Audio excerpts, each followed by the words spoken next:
story of Red Dead Redemption 2 does not end on a mountaintop, or in a ruined cabin, or on the porch of a lonely ranch. It lingers. It drifts across empty camps, abandoned towns, and those long, lonely roads where strangers still ride beneath the same sky that once watched the Vanderlinde gang burn its way across the frontier. In the truest sense, the world was changing. The gang fell, the Pinkertons closed in, and the main tale of Arthur, Dutch, and John seemed to reach its final bullets and final breaths. Yet scattered across the map, in half-finished homesteads and crumbling plantations, in swamps haunted by night folk and forests stalked by serial killers, another chorus kept singing. A quieter one, a story of honor and decay, of progress and ruin, of the ordinary men and women Dutch always claimed he was fighting for. From its humble beginnings, the Vanderlinde gang sold a philosophy: freedom over civilization, loyalty over law, dreams over the dull grind of wage work. Around the campfire it sounded noble. On wanted posters, it looked romantic.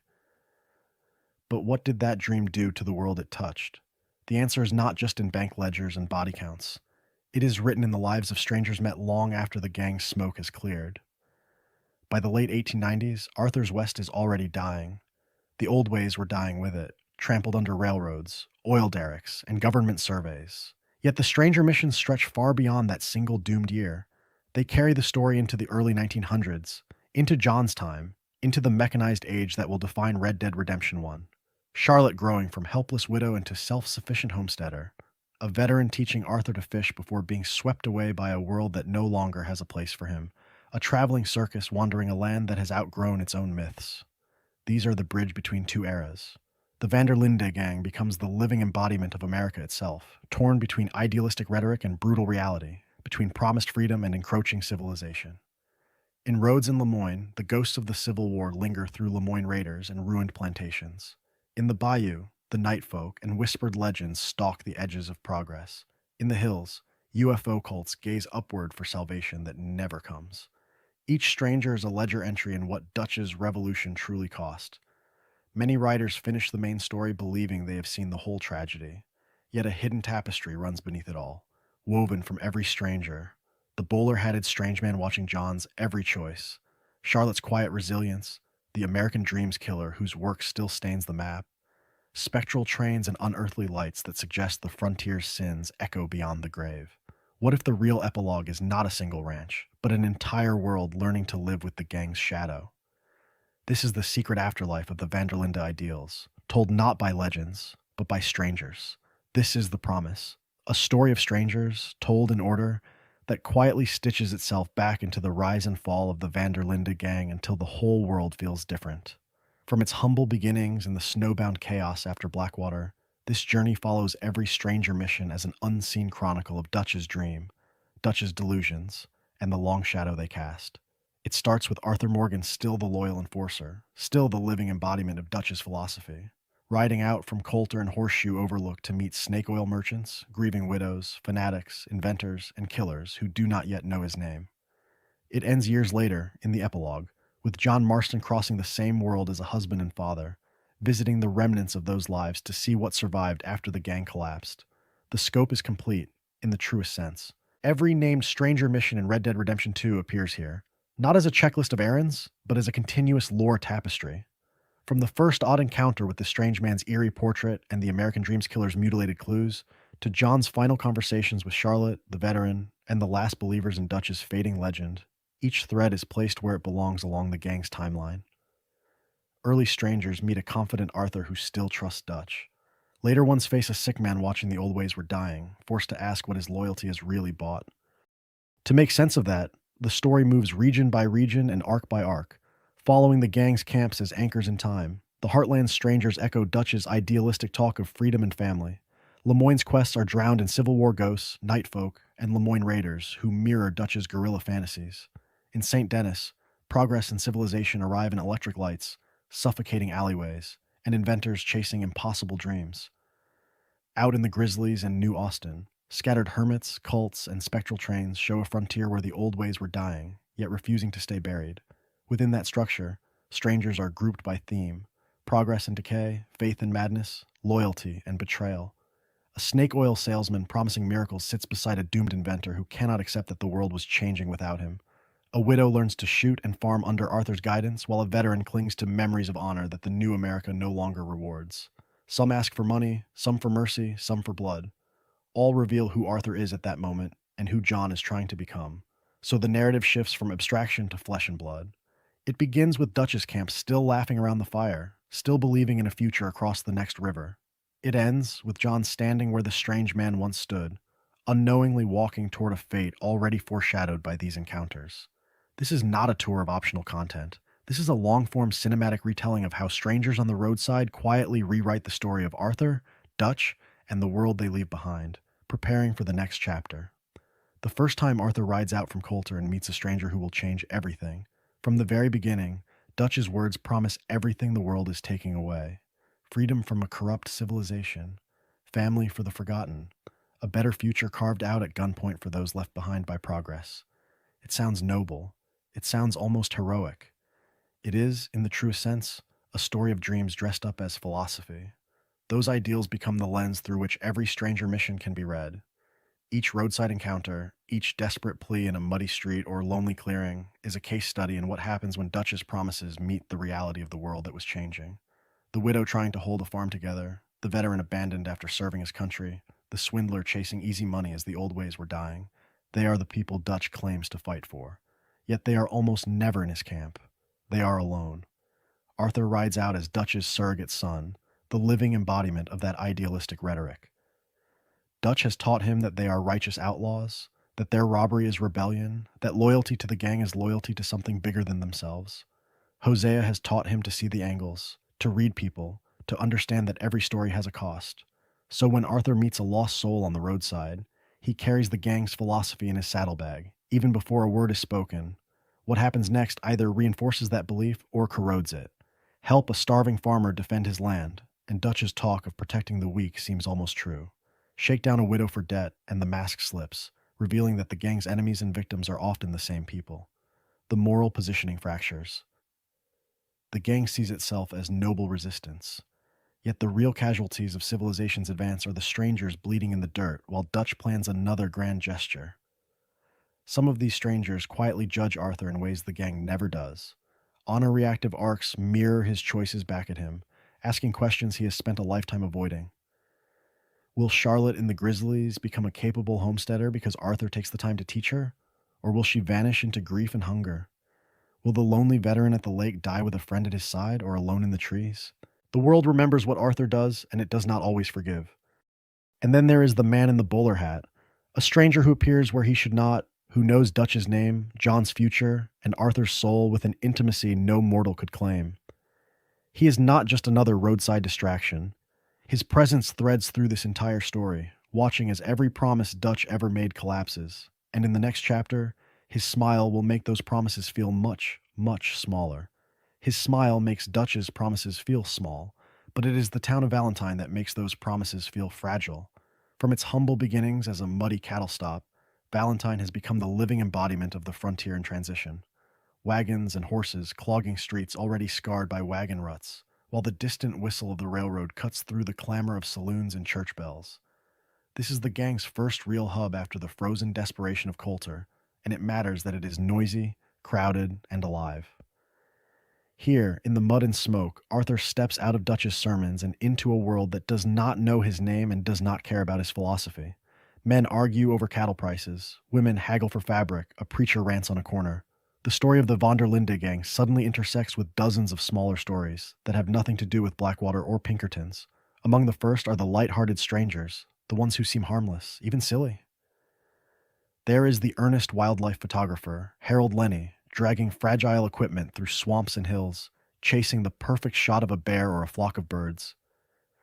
There are the perpetually drunk duo who stagger through town and countryside, alternately bonding and brawling, two men trying to escape their lives at the bottom of a bottle. On the surface, these encounters are comic relief, a brief reprieve from robbery and blood. Yet even these early strangers carry the weight of the world that was changing. The photographer dreams of progress and fame, insisting that his glass plates and chemicals will capture nature before civilization tames it. He is chasing freedom through technology, convinced that the camera can freeze a vanishing West, even as the railroad, telegraph, and oil rigs are already carving it up. Is that not its own kind of delusion? a gentler mirror of Dutch's belief that words and willpower can hold back history. The drunks, by contrast, are not chasing progress at all. They are fleeing it. Their jokes, their slurred toasts, their half-remembered plans are a story of men who have nothing left except the next drink. Their foolishness is funny until it is not, hinting at how many lives are quietly broken long before bullets ever fly. In the truest sense, they are lost souls wandering the same roads as Arthur, without a gang to call family and without a grand philosophy to blame. These missions teach a crucial lesson. The world does not revolve around Dutch. Valentine keeps moving whether the gang is there or not. Trains arrive, sermons are preached, photographs are taken, and strangers live and die off screen.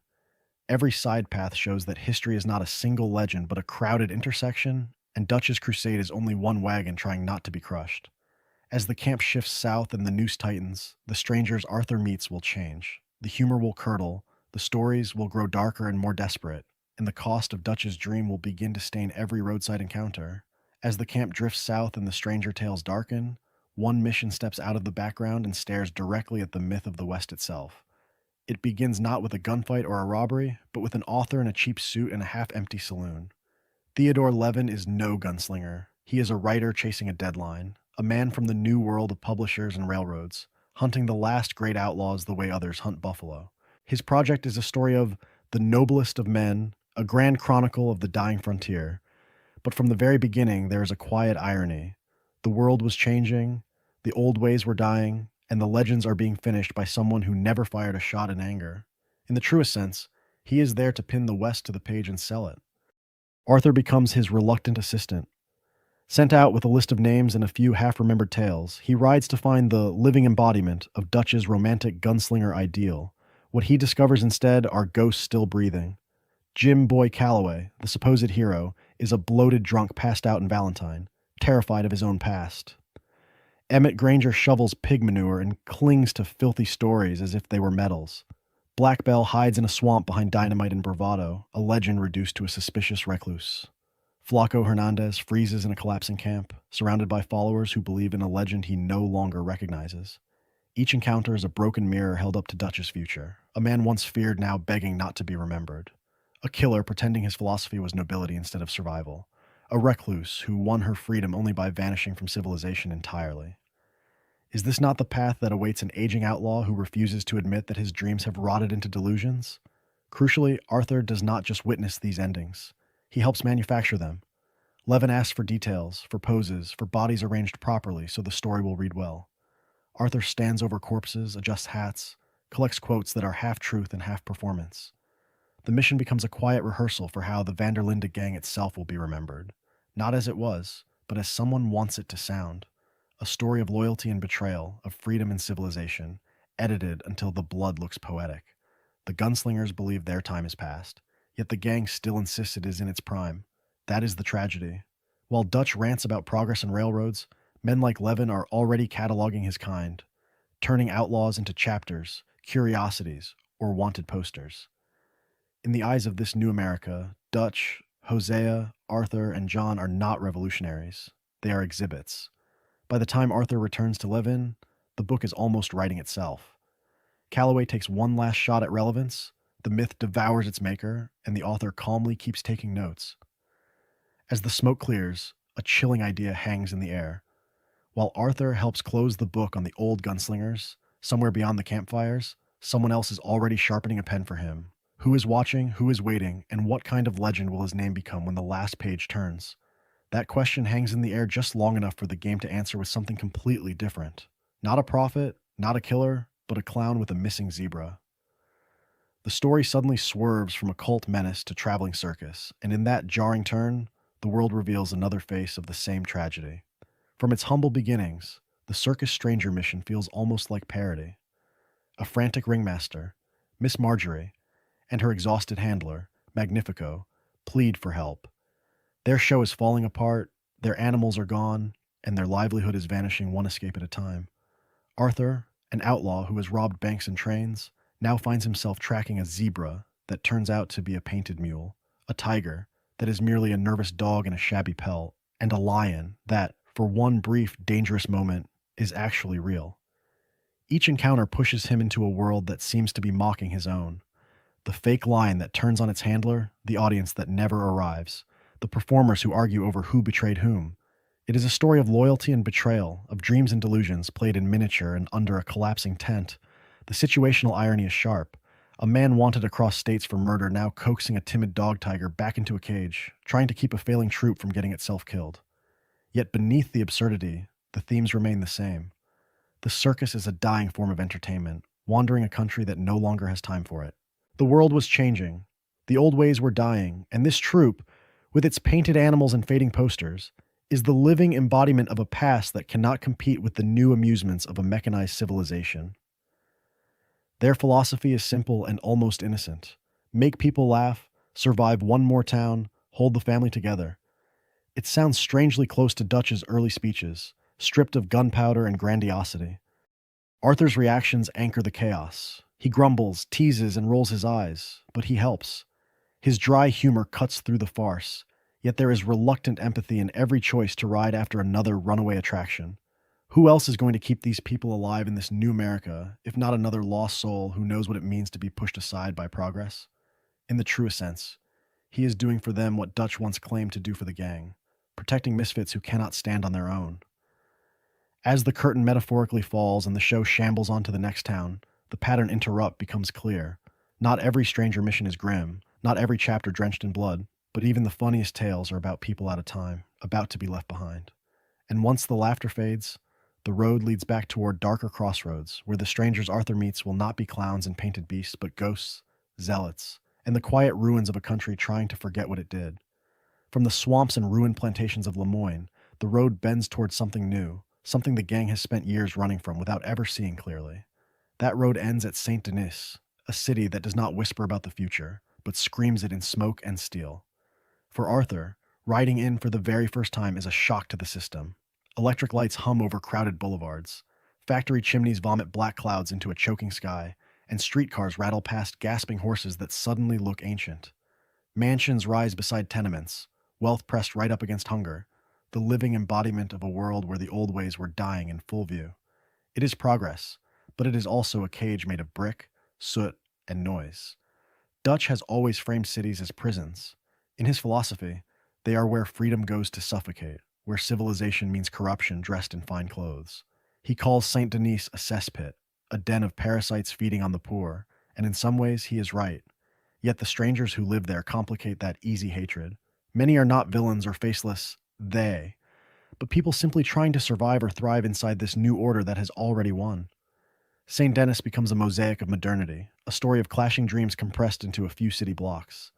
Industrialists scheme in polished offices while exhausted workers trudge through alleys slick with mud and oil. Immigrants chase promises that were never really meant for them. Artists paint, inventors tinker, con men adapt old scams to new streets. In the truest sense, it is the whole changing world in miniature, and outlaw romanticism has no place here. A man with a revolver and a speech about freedom is just another obstruction to be cleared away. As Dutch walks these streets, the unraveling accelerates. It is one thing to curse progress from the safety of a campfire. It is another to see it made concrete in rail lines, telegraph wires, and a bank built like a fortress. Each failure in St. Denis, each desperate plan, pushes his rhetoric further into delusion. He promises one last score, one last escape, one last country that has not yet been poisoned. But where is this country exactly?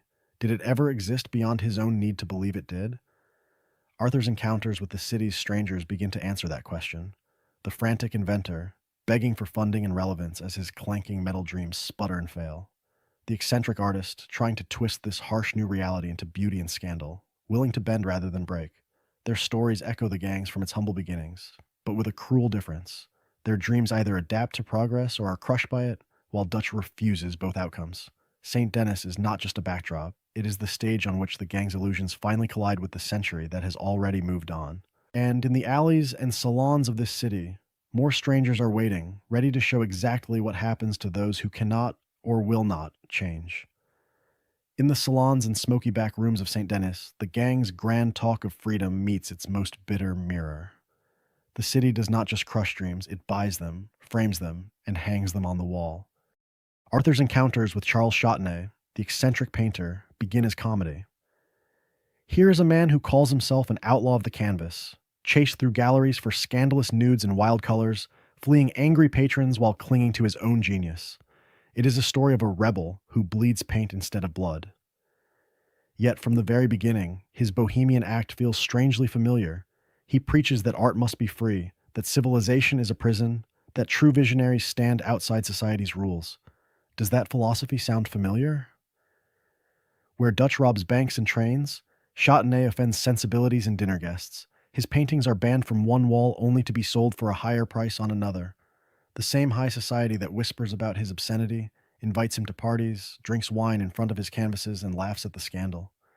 His rebellion is a parlor game. It is dangerous on paper, safe in practice, the living embodiment of how the world was changing. In St. Denis, even outrage has a market value. Arthur escorts him through alleys, protects him from outraged husbands, and watches as this persecuted artist sails away to Europe with a patron's money and a romantic story to tell. The gang crosses half a continent for a doomed ferry job. The painter sketches a few bodies and escapes on a scheduled boat. One outlaw ends up in legends of culture, the other on wanted posters. If Châtenay shows rebellion turned into entertainment, the Saint Denis mayor shows progress turned into a weapon. Mayor Lemieux presents himself as an idealistic reformer, speaking of modernity, order, and the bright future of the city. He hosts refined gatherings, trades in elegant phrases about law and advancement, and hires Arthur as a discreet problem solver. Behind the curtains, his reform is simple: protect the rich, silence the poor, and sell the city piece by piece to whoever pays the most. Arthur spies on rivals, sabotages opponents, and watches as Lemieux colludes with industrialists and lawmen, all while claiming to defend civilization. Dutch insists he is fighting men like this, the architects of suffering, yet most of the gang's robberies hit trains, banks, and stagecoaches without ever touching the true centers of power. The mayor does not fear them. He barely notices them. From its humble beginnings as a band of outlaws railing against a rigged system, the Vanderlinde gang now stands in a world where even rebellion is a product to be bought and sold. The old ways were dying, but Dutch refuses to adapt, clinging to a philosophy that no longer hurts the powerful and no longer protects his family. How long before the gang is no longer a story of resistance at all, but just another fading crime spree in a city that has already moved on? The answer waits with another stranger and another mirror they will not want to face.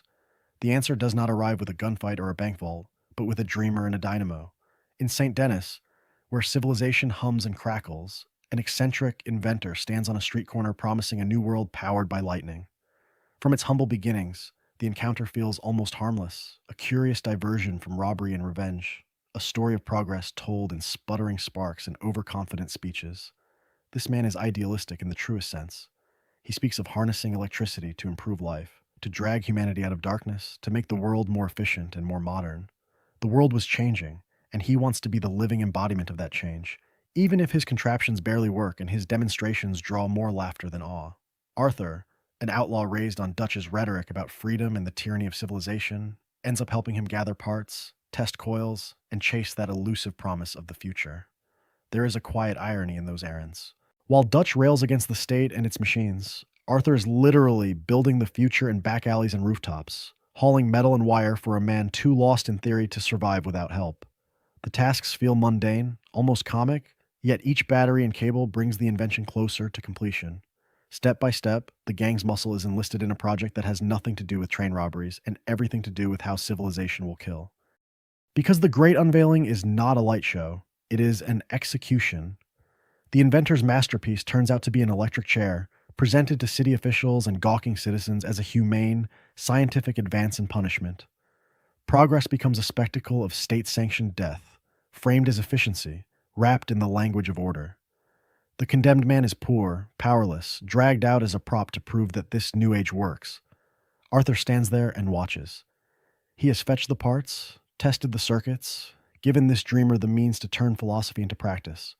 When the switch is thrown and the body convulses, the promise of a better world reveals its teeth. This is Dutch's warning made literal. Civilization is the real killer, dressed up in law and reason. Yet the scene also exposes him. Dutch can condemn the system, but what answer does he offer beyond more killing, more flight, more betrayal of the very people he claims to defend? The old ways were dying, and this chair is proof. It foreshadows the world John will inherit in the epilogue, a world where telephones ring, cars sputter down dusty roads, and death by machine is normal. In that future, The Vanderlinde gang's raids and shootouts no longer look heroic or even rebellious. They look futile and cruel, the last flailing gestures of a lost soul clinging to a disappearing frontier. And somewhere beyond that chair, another stranger waits to show just how far that future will go. But if the future sits in an electric chair, the past rots in the swamps of Lemoyne. This is where the world was changing and refusing to change at the same time, where the old ways were dying but refusing to stay buried. Lemoyne is a graveyard with people still living in it.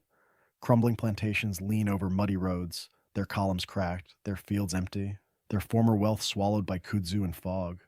The bayous creep in around every fence post and gravestone, as if the land itself is trying to erase what happened here. Yet the ghosts of the Civil War never left.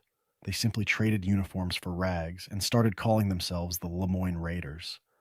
In the truest sense, the Raider Stranger missions are a story of defeat turning into extremism. These men lost the war decades ago, but their philosophy never surrendered. They raid trains and ambush travelers under faded Confederate banners, convinced that terror can rewind history. Arthur can stumble on them digging up old artillery, guarding hidden caches of rifles, or preaching to half-drunk recruits about honor and vengeance. It is guerrilla warfare without a battlefield, a rebellion without a future. Around them orbit other remnants of that war.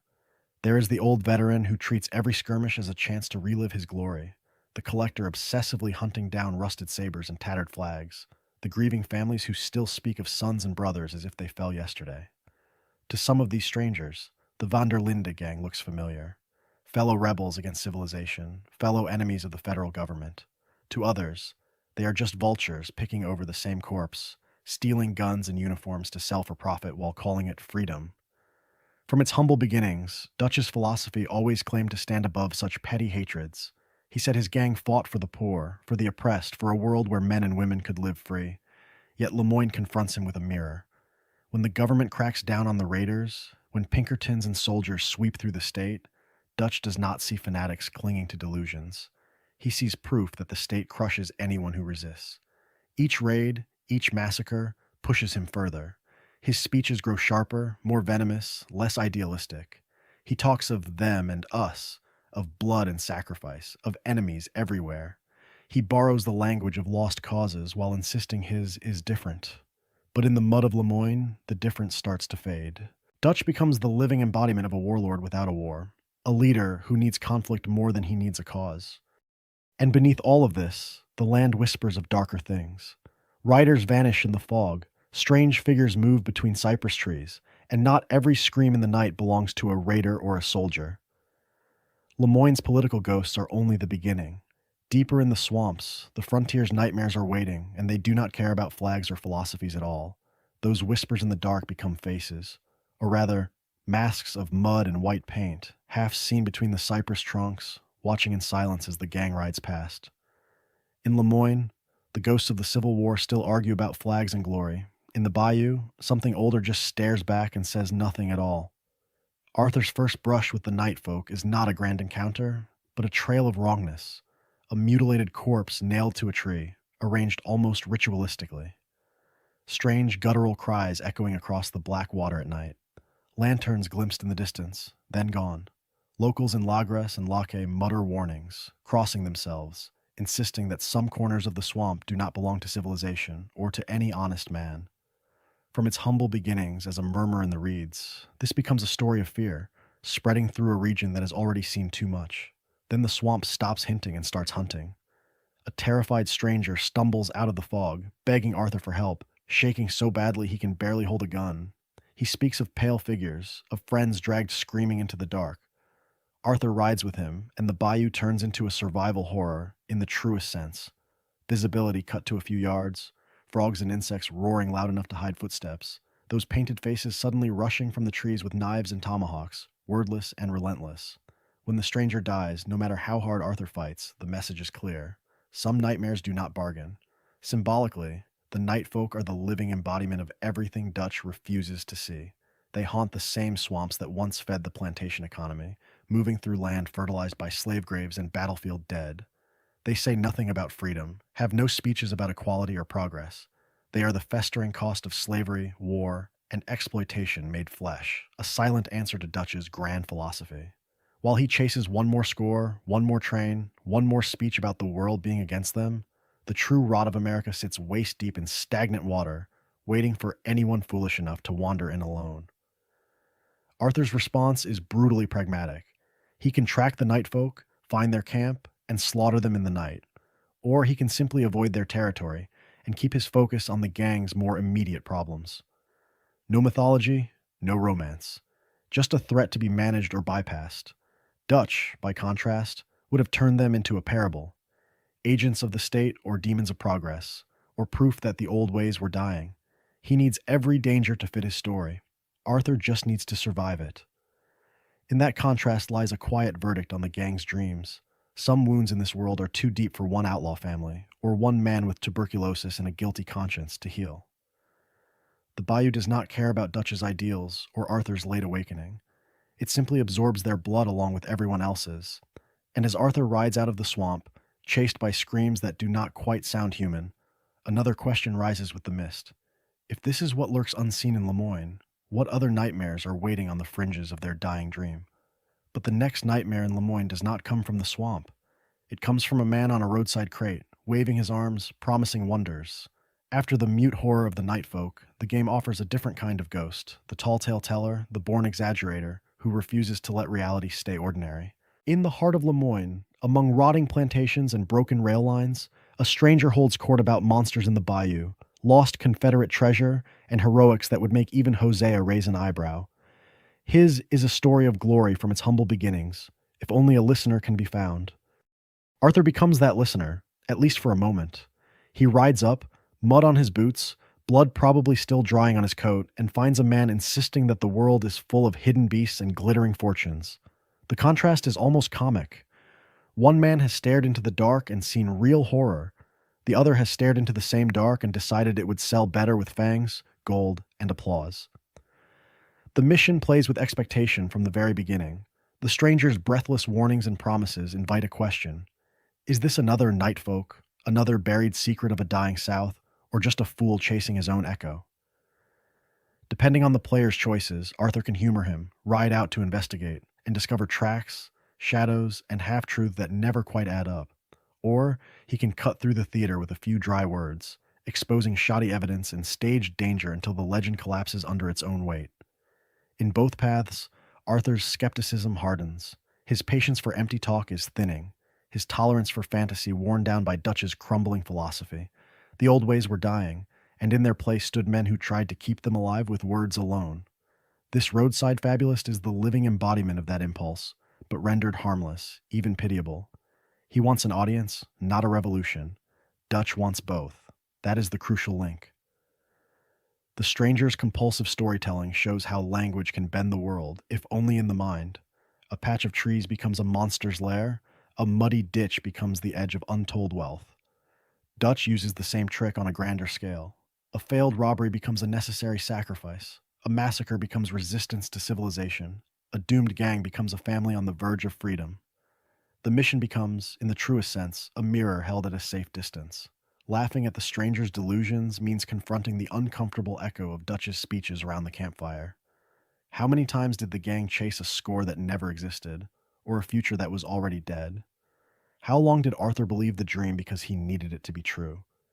As this lighter interlude ends, the question lingers more sharply.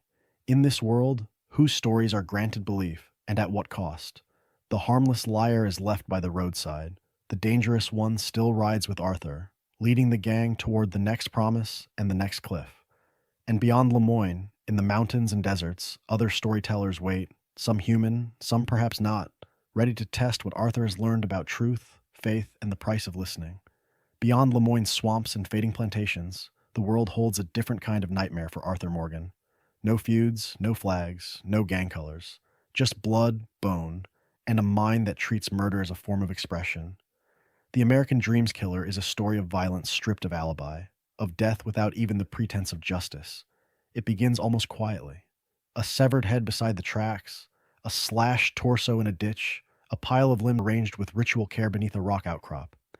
Each scene bears a scrap of paper, taunting lines about art and perfection, daring any wandering outlaw or lawman to understand.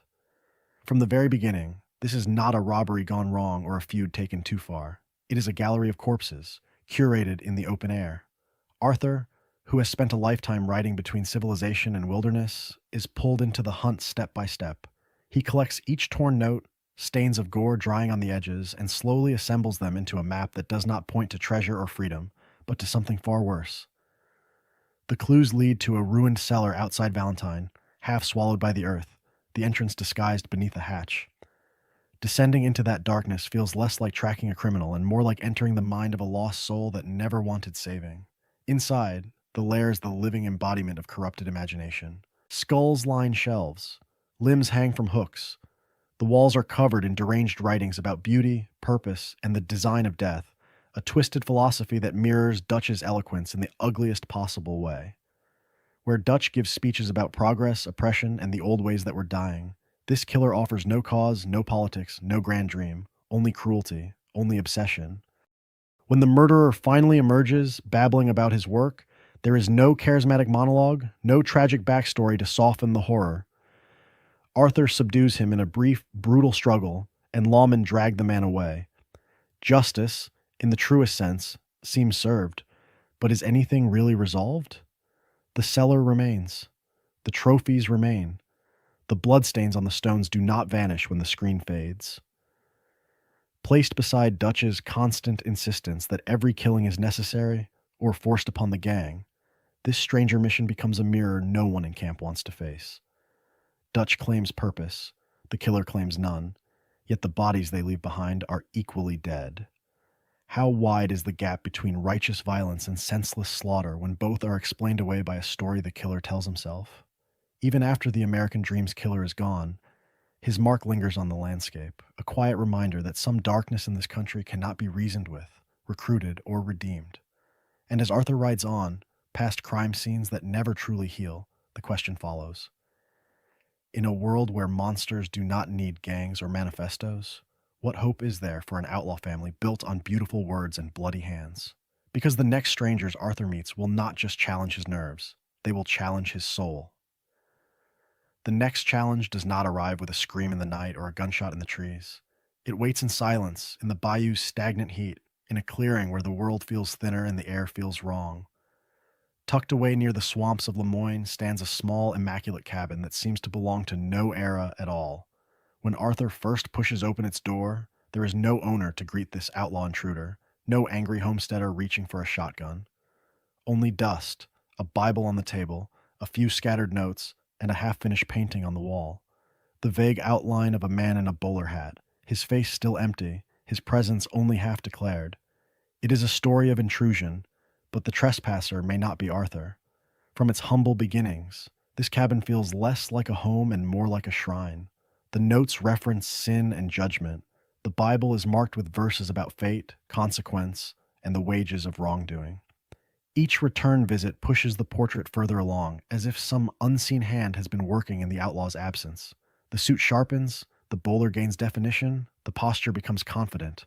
The man in the painting is not merely being painted, he is arriving. By the time the portrait is complete, the effect is unmistakable. A calm, well-dressed figure stands there, the living embodiment of composure in a violent world, staring outward with a gaze that seems to meet anyone who dares look back. The cabin's papers hint at decades of observation, as though this presence has watched generations rise and fall, watched the old ways were dying, watched civilization creep in while men preached freedom and practiced betrayal. Who keeps such a gallery of sin? Who waits patiently while an entire gang's dreams and delusions play out beyond the front door? This is not the first time this being has taken an interest in a lost soul. In Red Dead Redemption, years after Arthur's death and the gang's collapse, John Marston meets a stranger by a lake, a man in a bowler hat who knows far too much. He recalls John's loyalty and his betrayals, his choice to leave Dutch, his compromises with the government, his desperate attempt to build a quiet life with his family. He speaks of the past as if he had been there at the very beginning, watching from the tree line as the Vanderlinde philosophy curdled into paranoia. Players have argued for years, is this figure death, the devil, an angel, or some cosmic embodiment of consequence that walks through this world in human clothes? He shrugs off bullets, appears where he should not be, and treats time as though it were a river he can step into at will. In the truest sense, he is less a character and more a judgment-given form. And if something that old, that patient, is watching Dutch's grand experiment from the shadows, what does that say about how this story must end? Because the bowler hat is not finished with the Vanderlinde gang, and later, when Arthur and then John cross his path more directly, that quiet cabin and that calm stranger will start to form a timeline that leads straight to one final conversation by the water's edge. A conversation that will not be about robbery or freedom, but about what all of this was worth. That reckoning is coming. But first, the strangers Arthur meets will push him toward the man he might become, and the man John will be forced to answer for. That reckoning is coming. But before it arrives on riverbanks and in burning towns, the world itself seems to lean in and whisper that the gang's story is only one thread in a much stranger tapestry. The pattern breaks in the hills north of Emerald Ranch, where a lonely cabin waits in silence. Inside, there is no outlaw campfire, no quarrel over shares, only rows of dead cultists laid out in their beds, rotted and serene, as if they simply decided to stop breathing. The walls are covered in chalk and ink, in prayers to beings from the stars, in promises of ascension and deliverance from a corrupt civilization. From its humble beginnings as a curious detour on the road, that cabin becomes a wound in the landscape, a place where belief went all the way past reason and never found its way back. Return at night, at the right hour, and the sky itself changes. Green light bleeds through the broken roof, humming and unearthly, as a craft hovers above the cabin, then slips away into the clouds as quietly as it came. The world was changing. The old ways were dying, and here that truth is not spoken by Pinkertons or politicians, but etched in starlight and madness. The heavens, which Dutch so often claims as witnesses to his grand philosophy, suddenly feel indifferent, mechanical, almost amused. This cult is not just a curiosity. It is a mirror held up to the Vanderlinde gang. A charismatic leader preached escape from a rigged world, promised a better life beyond the reach of law and progress, demanded loyalty in the face of doubt. Followers sold their possessions, abandoned families, and climbed into their beds, trusting that someone or something would carry them away. Is that not a story of loyalty and betrayal, of dreams and delusions in the truest sense? The difference is only in the direction of the escape. Dutch points south to Tahiti, the cult points upward to the stars, and both roads end in the same stillness. Arthur's reaction grounds the moment. He is no prophet, no zealot, just a tired outlaw standing among corpses and chalk drawings. He reads the notes, mutters a few skeptical lines, and walks back into the night. Yet the image lingers. If strangers can die for a star that never even slows down for them, what does that say about dying for a man who hears omens in every cloud? Who is more foolish, the cultist waiting in bed, or the gunman waiting on Dutch's next plan? As a pattern interrupts, this encounter tears open the frame of the narrative. It reminds the viewer that this is not only a tale of one gang against civilization, but a world haunted by ghosts, conspiracies, and unanswered questions. The Vanderlinde gang is the living embodiment of a doomed frontier dream, but above them, something colder and older watches without concern. And before this journey is over, other strangers will prove that the ground beneath Arthur's horse is just as unstable as the sky above his head. If the strange man is a reminder that something cold and distant is watching this world, then Charlotte is the opposite. A quiet, human echo of the gang's dream, living on long after the gun smoke clears. Her story begins not in a saloon or a bank, but in a lonely cabin buried in snow, high in the grizzlies, where the wind itself sounds like mourning. From its humble beginnings, the encounter feels almost mundane. Arthur, riding through the mountains, hears the thin crack of a rifle and the panicked cry of someone who clearly has no idea what they are doing. Outside a small homestead stands Charlotte Balfour, a recent widow from the East, trying and failing to shoot a rabbit for dinner. Her husband, the one who dragged her out here in pursuit of a homesteader's dream of freedom, has died in a hunting accident, leaving her alone with no real skills to survive. In the truest sense, she is stranded between wilderness and civilization, with neither one claiming her. Arthur steps in. He shows her how to steady her hands, how to breathe, how to fire. The lesson is simple, almost domestic. Line up the sights, squeeze, do not flinch. For a man who has spent decades pointing guns at people, teaching someone to point one at a rabbit is quietly disarming. His voice softens, his movement slow, and a different philosophy emerges, one not built on Dutch's speeches but on practical mercy. There is nothing Charlotte can offer him. No money, no information, no advantage. He helps her anyway. The mentorship grows. He returns to the cabin, brings venison, teaches her how to dress the carcass without wasting meat, how to cook something edible on a rough stove, how to move through the trees without advertising her presence to every predator in the valley. Around her small table, Arthur becomes less the outlaw lieutenant and more a patient, if awkward, teacher. Who would have expected one of Dutch's fiercest enforcers to show tenderness over burnt stew and clumsy marksmanship? Through Charlotte, another angle on the gang's dream comes into focus. Dutch always claimed to be fighting for people like her, the forgotten, the dispossessed, those crushed by a world that was changing too fast. Yet where Dutch drags the gang from camp to hide from civilization, Charlotte's arc is about learning to adapt to it and to the land around her. She does not flee into delusions of some tropical paradise. She plants her feet in the snow and learns, slowly, painfully, to stand on her own. In Charlotte's isolation, Arthur sees a reflection of his own life, and perhaps the gang's. Both are stories of people trying to live apart from the rules closing in around them. But where the Vanderlinde gang becomes the living embodiment of how the old ways were dying in blood and betrayal, Charlotte bends instead of breaking. Arthur's kindness helps her make that turn, and the mountains remember. Because this is not just a story of a widow saved for a season. Long after Arthur is gone, John Marston will ride into those same hills and discover the traces of that mentorship. Charlotte's survival becomes proof that some small part of Arthur's better nature outlived Dutch's fall, and that even a lost soul can leave behind something gentler than gunfire. And Arthur is not finished leaving such marks. There are other strangers waiting on distant shores, veterans of different wars carrying their own ghosts.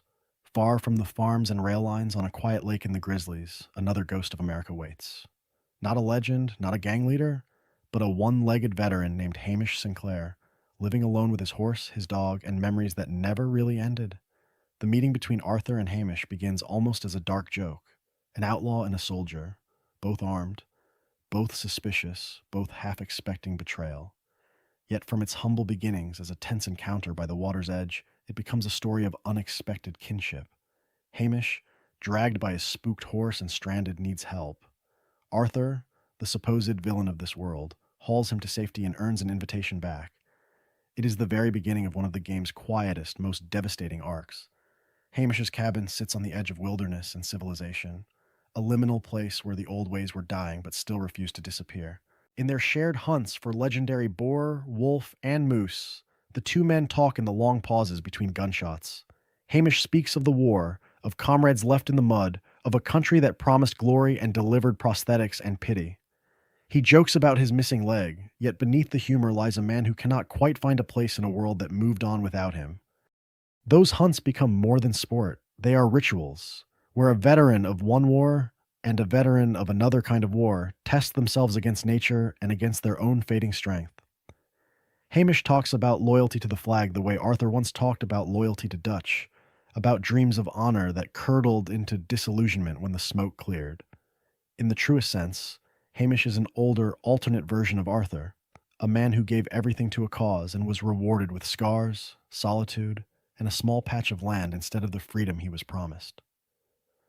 By the time Hamish's final mission arrives, the air around the lake feels heavier. The hunt for the great boar goes wrong, the animal charges, and the soldier who survived organized slaughter on distant battlefields is fatally gored in the dirt of his own homestead. There is no trumpet, no ceremony, only Hamish gasping orders and gratitude, asking Arthur to take Buell, the massive, nervous horse who had been his last real companion. Arthur's decision to honor that request, to calm Buell and lead him away rather than sell him or ride off, carries enormous weight. It is a small act of loyalty in a world drowning in betrayal.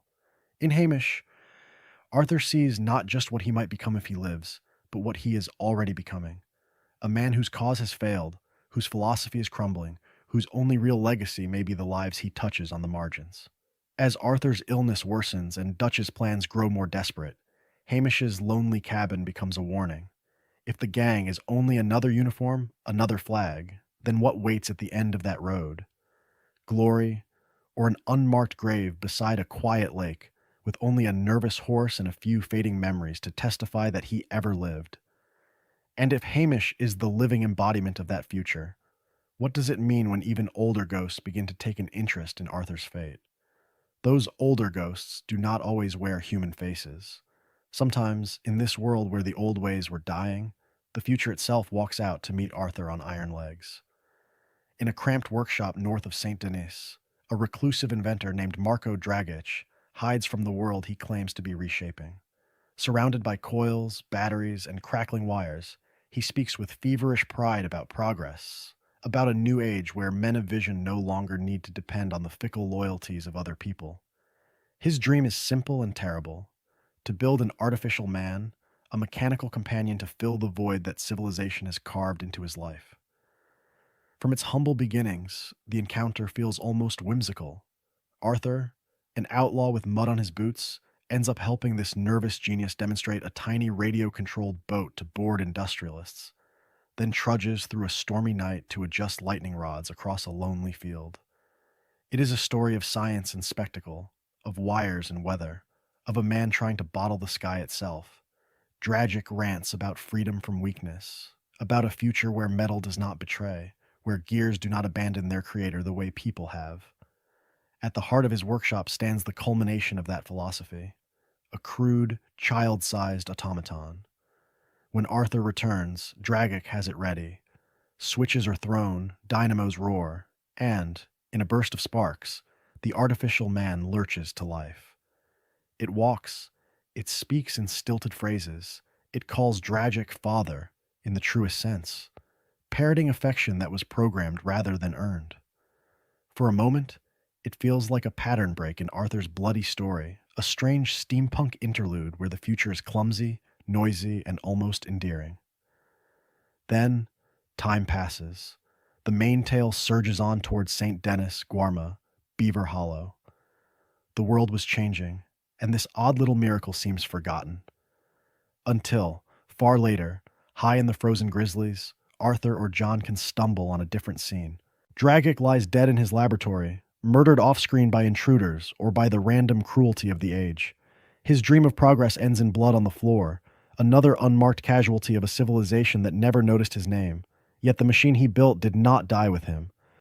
On a lonely ridge of snow and rock, the robot can be found, staggering endlessly through the blizzard, its joints freezing, its voice cracked.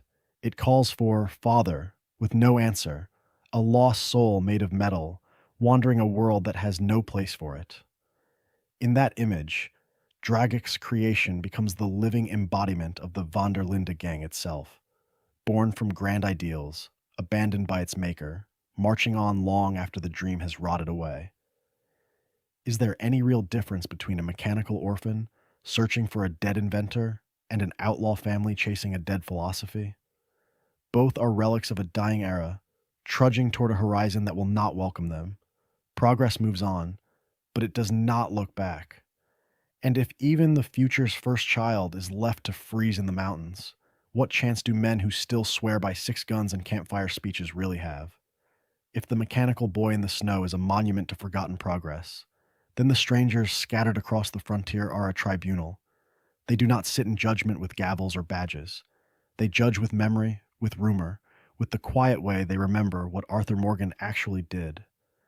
From the very beginning, the game teaches that honor is not a number on a screen but a story told by those who survive him.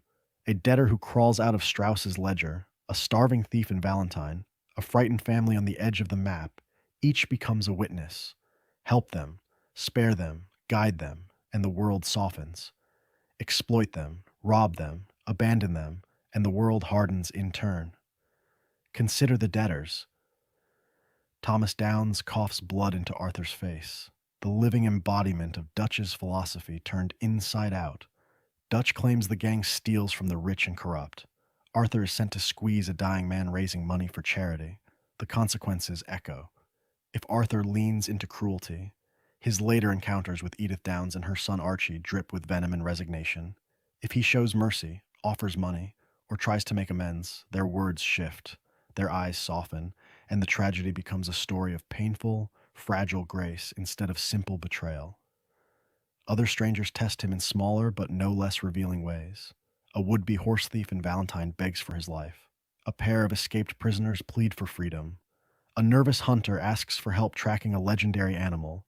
The rewards change: a unique trinket, a discount, a warning in town. But more importantly, the tone changes. High honor Arthur is met with gratitude and trust. Low honor Arthur is greeted with fear, suspicion, or outright hatred. Even who lives or dies can turn on a single choice. Is this man an outlaw seeking freedom, or a predator hiding behind campfire speeches. In the truest sense, these missions are a moral ledger long before Arthur's lungs begin to fail. Dutch talks about honor, about loyalty, about standing up to civilization and its hypocrisies. Yet the strangers do not care for his rhetoric. They do not quote his speeches. They remember whether Arthur robbed them or saved them, whether he left them in the mud or pulled them back to their feet. What does Dutch's grand philosophy mean to a widow who only knows that a man in a worn hat brought her food when the world was changing and the old ways were dying? Across dozens of encounters, a pattern emerges. High Honor Arthur becomes the version of Dutch's dream that might have worked, protecting the weak, refusing needless cruelty, trying to build some kind of family out of the broken and the lost. Low Honor Arthur, by contrast, proves Micah right about human nature, turning every stranger into a mark, every plea into an opportunity. One path ends with folk telling stories of a rough man who tried to do right, the other ends with curses spit into the dust. Yet, one of the most important honor-bound stories does not fully belong to Arthur at all. On a lonely homestead near the Grizzlies lives Charlotte, a grieving widow found starving and helpless. Arthur can teach her to hunt, to shoot, to survive, from its humble beginnings as a simple act of kindness into a quiet, ongoing bond. But her true arc, the moment she stands on her own 2 feet, the way her home changes, the way her voice steadies, only reveals itself after Arthur's gone, when John Marston rides that same trail. The ledger does not close with Arthur's death. It rolls forward into the epilogue, into the next generation, into the next man who must decide what kind of outlaw he wants to be. And out there, waiting on a porch in a pressed suit and bowler hat, stands someone who seems to know exactly how that story ends.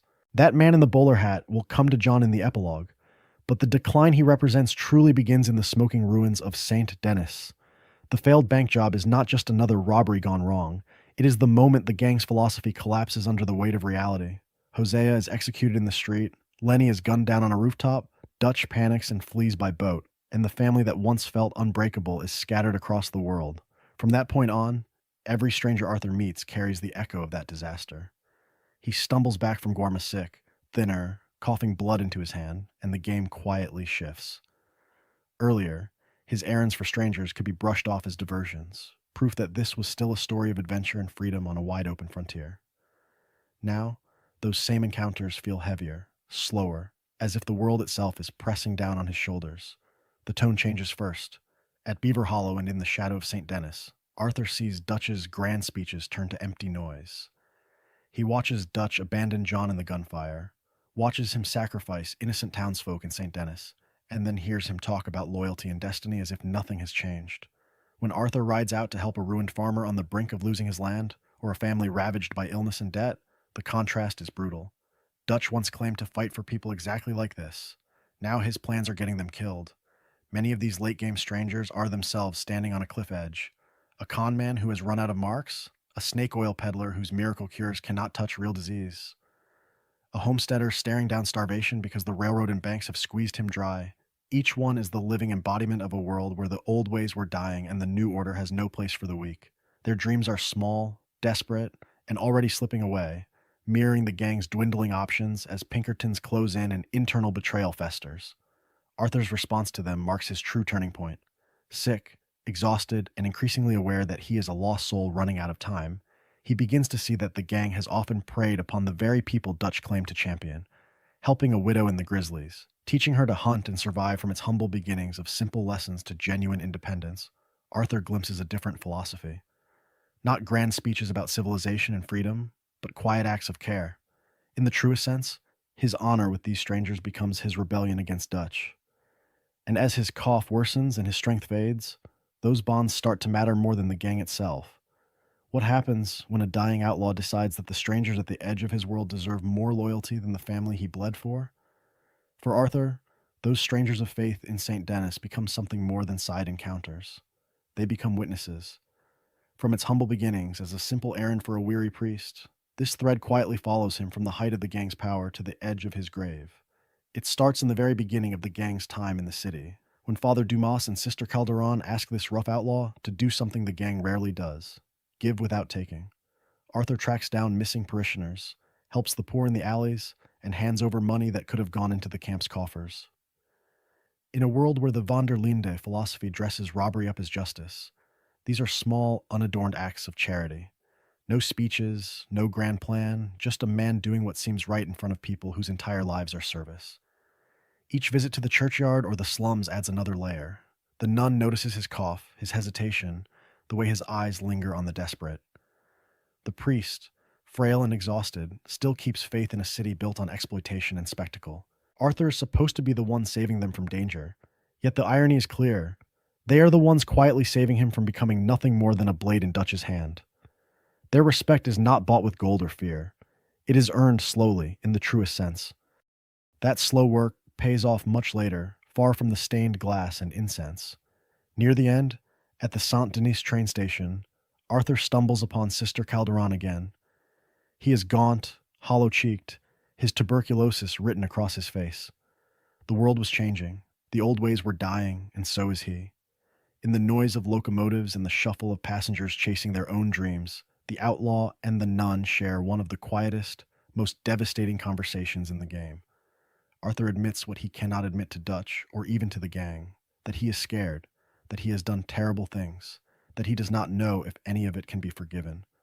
A lost soul, stripped of bravado, asking if his story has been nothing but violence and betrayal. Sister Calderon answers with a simple, radical statement. It is never too late to do good. Not to be perfect, not to rewrite the past, but to choose, here and now, to leave the world a little better than it was. In that moment, every stranger mission is reframed. All those choices to help or to harm, to give medicine or steal it, to comfort a widow or mock her grief, become the ledger Arthur has been keeping on himself. The world has been watching, through nuns and widows and veterans and circus folk, but more importantly, he has been watching, measuring who he has become against who he once thought he was. Dutch talks about God and fate as enemies, raging that civilization is crushing their freedom and that only defiance matters. Arthur, standing on that platform, finds a different answer. Not in miracles or destiny, but in the decision to walk away from Dutch's delusions and protect those he once treated as background to his own legend. It is a story of loyalty redirected, of an outlaw choosing, at the very end, to be the living embodiment of a quieter kind of grace. And that quiet grace will echo in the next strangers he meets, and in the man who will inherit his saddle, as the world closes in and the last rides of the Vanderlinde legacy unfold. That quiet grace is tested most sharply when it collides with noise, with spectacle, with the carnival barkers of a dying frontier. Because scattered across this world are men who live by words alone, who sell miracles from wagons and futures from folded pamphlets, and Arthur keeps riding straight into them. From its humble beginnings in Valentine, the game introduces one of the clearest mirrors to Dutch in the form of the snake oil merchant. A gaudy wagon, a shouting crowd, a miracle tonic that cures everything from lameness to loneliness. The man on the stage is confident, theatrical, utterly convinced of his own genius. Arthur can expose him, chasing him down and revealing the fraud, or he can walk away and let the show go on. Either way, the pattern is clear. The seller leaves richer, the buyers leave with nothing but delusions in a bottle. These encounters repeat across the map, each a story of hope turned weapon. In St. Denis, investors gather around a revolutionary invention or a too-good-to-fail business scheme, promised effortless wealth in a city where the old ways were dying and everyone is scrambling for a place in the new order. The salesmen talk of opportunity, of progress, of freedom from toil. The contracts are signed, the money changes hands, and then the offices are empty, the partners missing, the dreams gone with the morning train. What these petty swindlers understand, in the truest sense, is desperation. They study the faces of the poor, the sick, the lonely farmer who wants his land to matter in a world that has already passed him by. They promise cures for incurable diseases, fortunes for men who can barely feed their family, dignity in a civilization that has no interest in granting it. When the lies collapse, the marks are poorer, more broken, and more convinced than ever that the game is rigged against them. It is impossible not to hear Dutch in their patter. His philosophy, once idealistic, has curdled into a grander grift. One last score, one final train, one more bank that will buy the gang a life of true freedom somewhere over the horizon. He speaks of loyalty and family, of standing against a corrupt civilization, but his plans leave towns burned, innocents dead, and his own people starving in the mud. How different is that, really, from a bottle of miracle tonic that never heals? At the very beginning, Arthur treats these con men with a kind of rough amusement, a raised eyebrow at obvious frauds in a world full of sharper knives. But as his illness advances and his vision clears, their routines start to sicken him.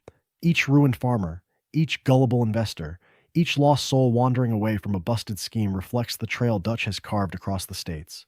Men who talk a good game, who vanish when the bullets start flying, who leave others to pay the cost of their rhetoric. By the time Arthur sees Dutch abandoning allies, sacrificing innocence, and blaming the world for his own betrayals, the parallel is undeniable. In the eyes of many strangers whose homes have been robbed, whose trains have been stopped, whose loved ones lie dead on muddy streets, the Vanderlinde gang will not be remembered as revolutionaries or philosophers. They will be remembered as well-armed con men, another traveling show that rolled into town, took everything that was not nailed down, and rode off before the dust settled.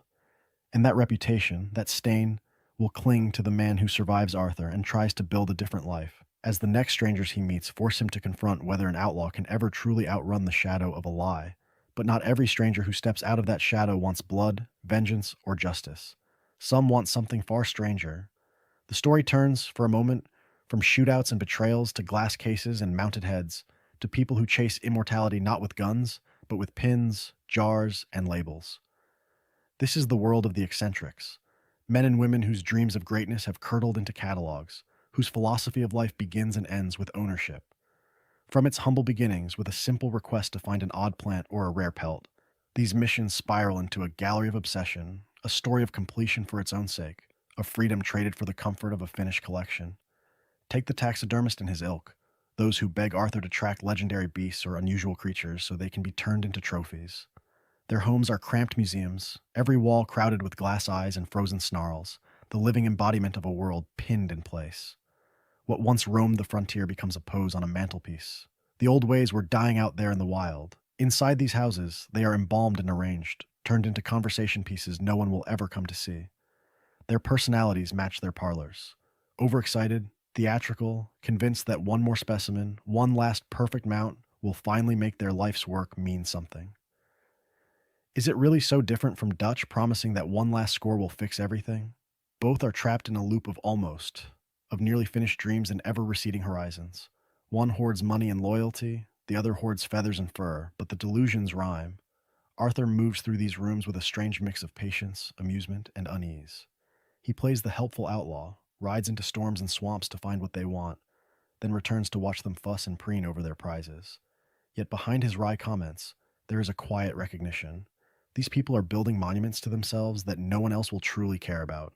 When civilization finally swallows this frontier, who will remember the name on a faded tag beneath a dusty bird? In the truest sense, these missions act as a pattern break, a breath between tragedies. They are lighter in tone, even absurd at times, but their core is not a joke. They show a world where everyone is trying to leave a mark, from the grand outlaw philosopher planning revolutions to the lonely collector arranging butterflies in perfect rows. And as the story moves on to strangers whose obsessions grow darker and more dangerous, that question lingers. In a land where the world was changing faster than anyone could bear, what kind of legacy is even possible? Those legacies are not only personal obsessions or private collections. They are tracks, wells, fences, and deeds. The world was changing, and the stranger missions that orbit railroads, oil fields, and land grabs reveal the quiet casualties of that change in the truest sense. From its humble beginnings, the Vanderlinde gang claimed to be fighting for the common folk being crushed under civilization. Yet scattered across the map are farmers losing their homes, workers coughing their lungs out in the dust, and whole towns drying up as the iron rails and black gold carve new borders. Their stories turn an abstract progress into faces, names, and empty kitchens. Take the railroad itself. Along the main lines, small depots sit half abandoned, their glory already past.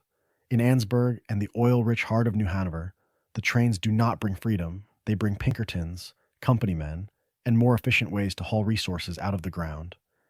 In missions like The Course of True Love and The Iniquities of History, land and legacy are bought and sold on paper while ordinary people cling to what little they have left, begging an outlaw for help because the law has already chosen a side. The oil fields make this even starker. Cornwall kerosene and tar is the living embodiment of everything Dutch claims to hate. Ruthless, organized, perfectly legal exploitation. Workers labor under choking smoke, their bodies as expendable as the barrels they roll. When Arthur sabotages Cornwall's operations or steals his property, it feels at first like a blow against a tyrant. Yet around those same fields, strangers appear who have already been ruined by the same machine, their farms seized, their water poisoned, their sons sent to die in mines or factories far from home. These encounters expose a bitter irony. The gang's robberies and shootouts are a story of rebellion and bravado. But to these displaced strangers, Arthur is just another armed man taking what he wants. When he helps, he becomes a temporary shield against forces too large to fight. When he refuses or fails, the corporations and governments he supposedly opposes barely notice. Their advance is steady, impersonal, inevitable. Struggling between idealism and reality, between freedom and civilization, the gang begins to look less unique. Dutch is not the lone visionary standing against progress. He is one more predator circling a population already under siege. The stranger missions make that betrayal visible, turning background victims into people whose trust, loyalty, and homes are on the line. All of this feeds into the broader American myth that progress demands sacrifice. Railroads need routes, oil needs fields, ranches need cleared land. Someone always pays. Later, in the epilogue, John will build Beecher's hope in the shadow of those same tracks and derricks, trying to carve a peaceful life out of blood-soaked soil. But can a family truly be safe on land won through so much violence, seen and unseen? And what happens when the ghosts of that progress start to speak back through other strangers, in darker, more unsettling ways? Those ghosts do not only speak through railroads and ruined plantations. Sometimes they whisper in a quiet cabin, deep in the Grizzlies, where a dying outlaw teaches a grieving widow how to live. The story turns inward, and the tragedy becomes painfully small. When Arthur returns to Charlotte after Guarma, the bank, and the slow poisoning of Dutch's philosophy, the world is already closing in on him. His cough is no longer a nuisance. It is the living embodiment of the disease hollowing him out. Charlotte, from her humble beginnings as a near-helpless mark for wolves and hunger, has changed. She can shoot, cook, chop wood. She moves through the snow with a steadier step, yet she is still alone, still vulnerable, still one bad winter away from disappearing into the trees. Their later meetings are framed by that imbalance. Her life beginning again, just as his is ending. Arthur stumbles on the trail, drops to his knees in the snow, hacking blood into his hand while the wind howls around them. In another visit, he nearly collapses on her porch, catching himself on the railing as the camera lingers on his shaking shoulders. The man who once dragged her to safety now has to sit down by the fire and catch his breath after lifting a single crate.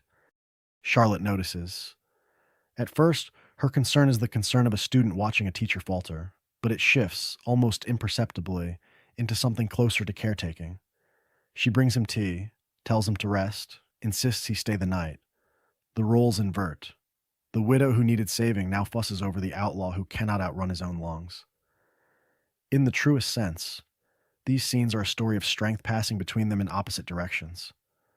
This quiet inversion throws Dutch into harsh relief. With Dutch, Arthur gave everything and received lies, grand speeches, and betrayal. He was pushed, used, and discarded whenever his doubts threatened the dream. With Charlotte, Arthur finally chooses a different path. He is honest about his limits, about the world, about the fact that the old ways were dying and that men like him had no place in the civilization creeping up those distant hills. He helps someone who cannot help him back, not for a score or a plan, but because it is right. There is a soft, almost unbearable tragedy in these visits. Arthur knows he will not see the end of Charlotte's story. He teaches her to hunt better, to aim steadier, to read the land, fully aware he is planting a seed he will never watch grow. He walks away from that cabin knowing, on some level, that his shadow will fade from those walls long before the snow melts. Yet the game refuses to let that kindness die with him. Years later, another writer will find that same cabin, that same woman, and discover that Arthur's lessons took root. His ghost lingers not as a specter of violence, but as a memory of decency. And in the next chapter, that writer's presence there will say even more about what survived the gang's fall. From that quiet cabin in the Grizzlies, the story drifts east into darker country. By the time the gang is holed up in Beaver Hollow, the world around them feels narrower, colder, and meaner, as if the forest itself has decided their time is over. Beaver Hollow is not a camp. It is a hole in the ground. The trees press close, the sky is usually a smear of gray, and rain turns the paths to sucking mud. Fires burn low, conversations are hushed, and the laughter that once defined the Vanderlinde family has thinned into mutters and accusations. In the truest sense, The place feels less like a home and more like a bunker waiting for a siege that everyone knows is coming. Here, stranger missions do not vanish, but they change. Encounters become rarer, more isolated, and every ride away from that cave feels stolen, as if the gang's paranoia has seeped into the roads themselves. Arthur is sick, exhausted, and pulled in a dozen directions. How much time can an outlaw with a failing body spare for other people's troubles when his own family's collapsing back in the trees? The strangers he does meet in this phase mirror that collapse with unnerving precision. Desperate outlaws on the run, begging for one last score, families breaking apart, arguing over land, money, and the promises of civilization that never quite arrived. Men and women trying to outrun their pasts, only to find the world was changing faster than they could. Each of them is a fragment of the gang's own reflection, a story of dreams turned to delusions, of freedom curdling into fear. In the shadow of Beaver Hollow, Arthur's choices take on a different weight. Helping a stranger find safety, returning a runaway to a broken household, or simply riding past a plea for aid becomes a quiet referendum on who he has become. Is he still the living embodiment of Dutch's old philosophy? Or has he finally begun to see the old ways were dying from the very beginning? These are no longer errands on the edge of adventure. They feel like last rites. The contrast with Dutch is brutal. While Arthur rides out to put a little good back into the world, Dutch turns inward, circling the same thoughts of betrayal, control, and imagined destiny. The man who once preached loyalty now sees plots in every whispered conversation. Where Arthur reaches for strangers, Dutch clutches the gang tighter, squeezing until people break. In that tension, the entire Vanderlinde saga crystallizes. One man trying to make peace with what he has done, one man doubling down on what he refuses to admit. And as the paths around Beaver Hollow grow emptier, another figure waits on the horizon, ready to show what happens when those choices finally run out. That horizon finally arrives on a cold mountaintop beneath a bleeding dawn. Arthur Morgan, once the living embodiment of Dutch's promise, makes his last stand not for a score or a scheme, but to buy a little time for John, Abigail, and Jack to escape the noose closing around the Vanderlinde gang. Freedom, in the truest sense, is no longer a dream of Tahiti. It is a man choosing who he dies for. Whether Arthur drags himself to that ridge as a redeemed protector or a bitter outlaw, the end converges on the same truth. Micah's betrayal is exposed, Dutch's philosophy collapses into silence, and Arthur is left beaten, coughing, staring at a sunrise he will not live to see. The story of the gang seems to end there, on that rock, with a gun, a knife, and a final breath. But the world does not end with him. From its humble beginnings in the snow at Coulter to this final climb, the narrative has followed one camp, one family, one doomed leader. Yet scattered across the map are people whose lives Arthur has already touched. Charlotte, the grieving widow learning to shoot and hunt, the old veteran Hamish with his loyal horse, the broken circus troupe trying to stay together as civilization swallows their act. For many of them, Arthur's death arrives off-screen. Their arcs hang in the air, half-finished sentences in a story of loyalty and betrayal, of dreams and delusions, of family found and family lost. The design makes that absence feel almost cruel. Beaver Hollow empties, Shady Bell lies abandoned, gang members vanish into graves or rumors. The old ways were dying, and the gang goes with them. Yet strangers still stand in their usual places, a widow waiting in her cabin, a veteran fishing by his lake, a showman searching for missing performers. Camps decay, but the world keeps its appointments. Did Arthur's kindness matter? Did his cruelty? The silence of those waiting figures becomes its own accusation. In that gap between Arthur's last breath and the next chapter, the stranger missions become a kind of echo chamber for his soul. Some quests already react to who he chose to be, with changed lines, softened tones, or hardening suspicion. Others simply stop, as if the world was changing and he stepped out of it mid-sentence. The main tale closes its book, yet dozens of smaller stories keep turning pages. The epilogue answers that unfinished feeling by handing the reins to John Marston. Through him, the game returns to those scattered lives, turning their stranger arcs into an epilogue not just for the gang, but for Arthur himself. John can finish Charlotte's lessons, ride out to see what became of Hamish, stand in the same clearings and crossroads where Arthur once stood and choose differently, or repeat the same mistakes. In a world where the Vanderlinde gang is gone, what remains? Faded camps, buried guns, and a trail of strangers still living with the consequences. The question is no longer whether Dutch's grand philosophy was true, but how much of Arthur's quiet choices and Dutch's loud failures still echo in their lives, and which of those echoes John will answer next. The gang is gone, but the story is not. Years pass, the dust of 1899 settles, and the world that once trembled at the Vanderlinde name barely remembers it at all. John Marston re-enters that world under a borrowed name. Jim Milton, ranch hand, hired gun-turned-fence mender, the living embodiment of a man trying to disappear. From its humble beginnings on the Pronghorn Ranch to the rough boards of Beecher's Hope, his days are filled with fences, cattle, and the fragile routine of a husband and father clinging to a quieter dream of freedom. The world was changing, the old ways were dying, and in the truest sense, the outlaw John had been is supposed to be dead right alongside them. Yet the road keeps calling. When John begins to drift back into stranger missions, the tone shifts. Arthur rode into these encounters as Dutch's lieutenant, a charming thug with a rough philosophy and a gun to back it up. John arrives as something else entirely, more cautious, more closed off, carrying the ghosts of the gang in every pause before he answers a question. He is not selling a dream now, he is trying to outrun one. Strangers meet him on dusty crossroads and in half-built towns. To some, he is just another drifter with worn boots and a tired horse, a man whose name is as forgettable as the next passing rider. A widow who once knew Arthur sees only a polite, awkward rancher. A veteran on a lake hears a voice that is quieter, less eager to impress. Yet others sense the history under the surface, that familiar darkness that never quite leaves a man who has done terrible things in the name of family. Is this not still a story of loyalty and betrayal, of dreams and delusions, just wearing a cleaner shirt? The epilogue uses these meetings as mirrors. Every favor John takes on, every plea for help he answers or ignores, becomes a small argument with Arthur's memory.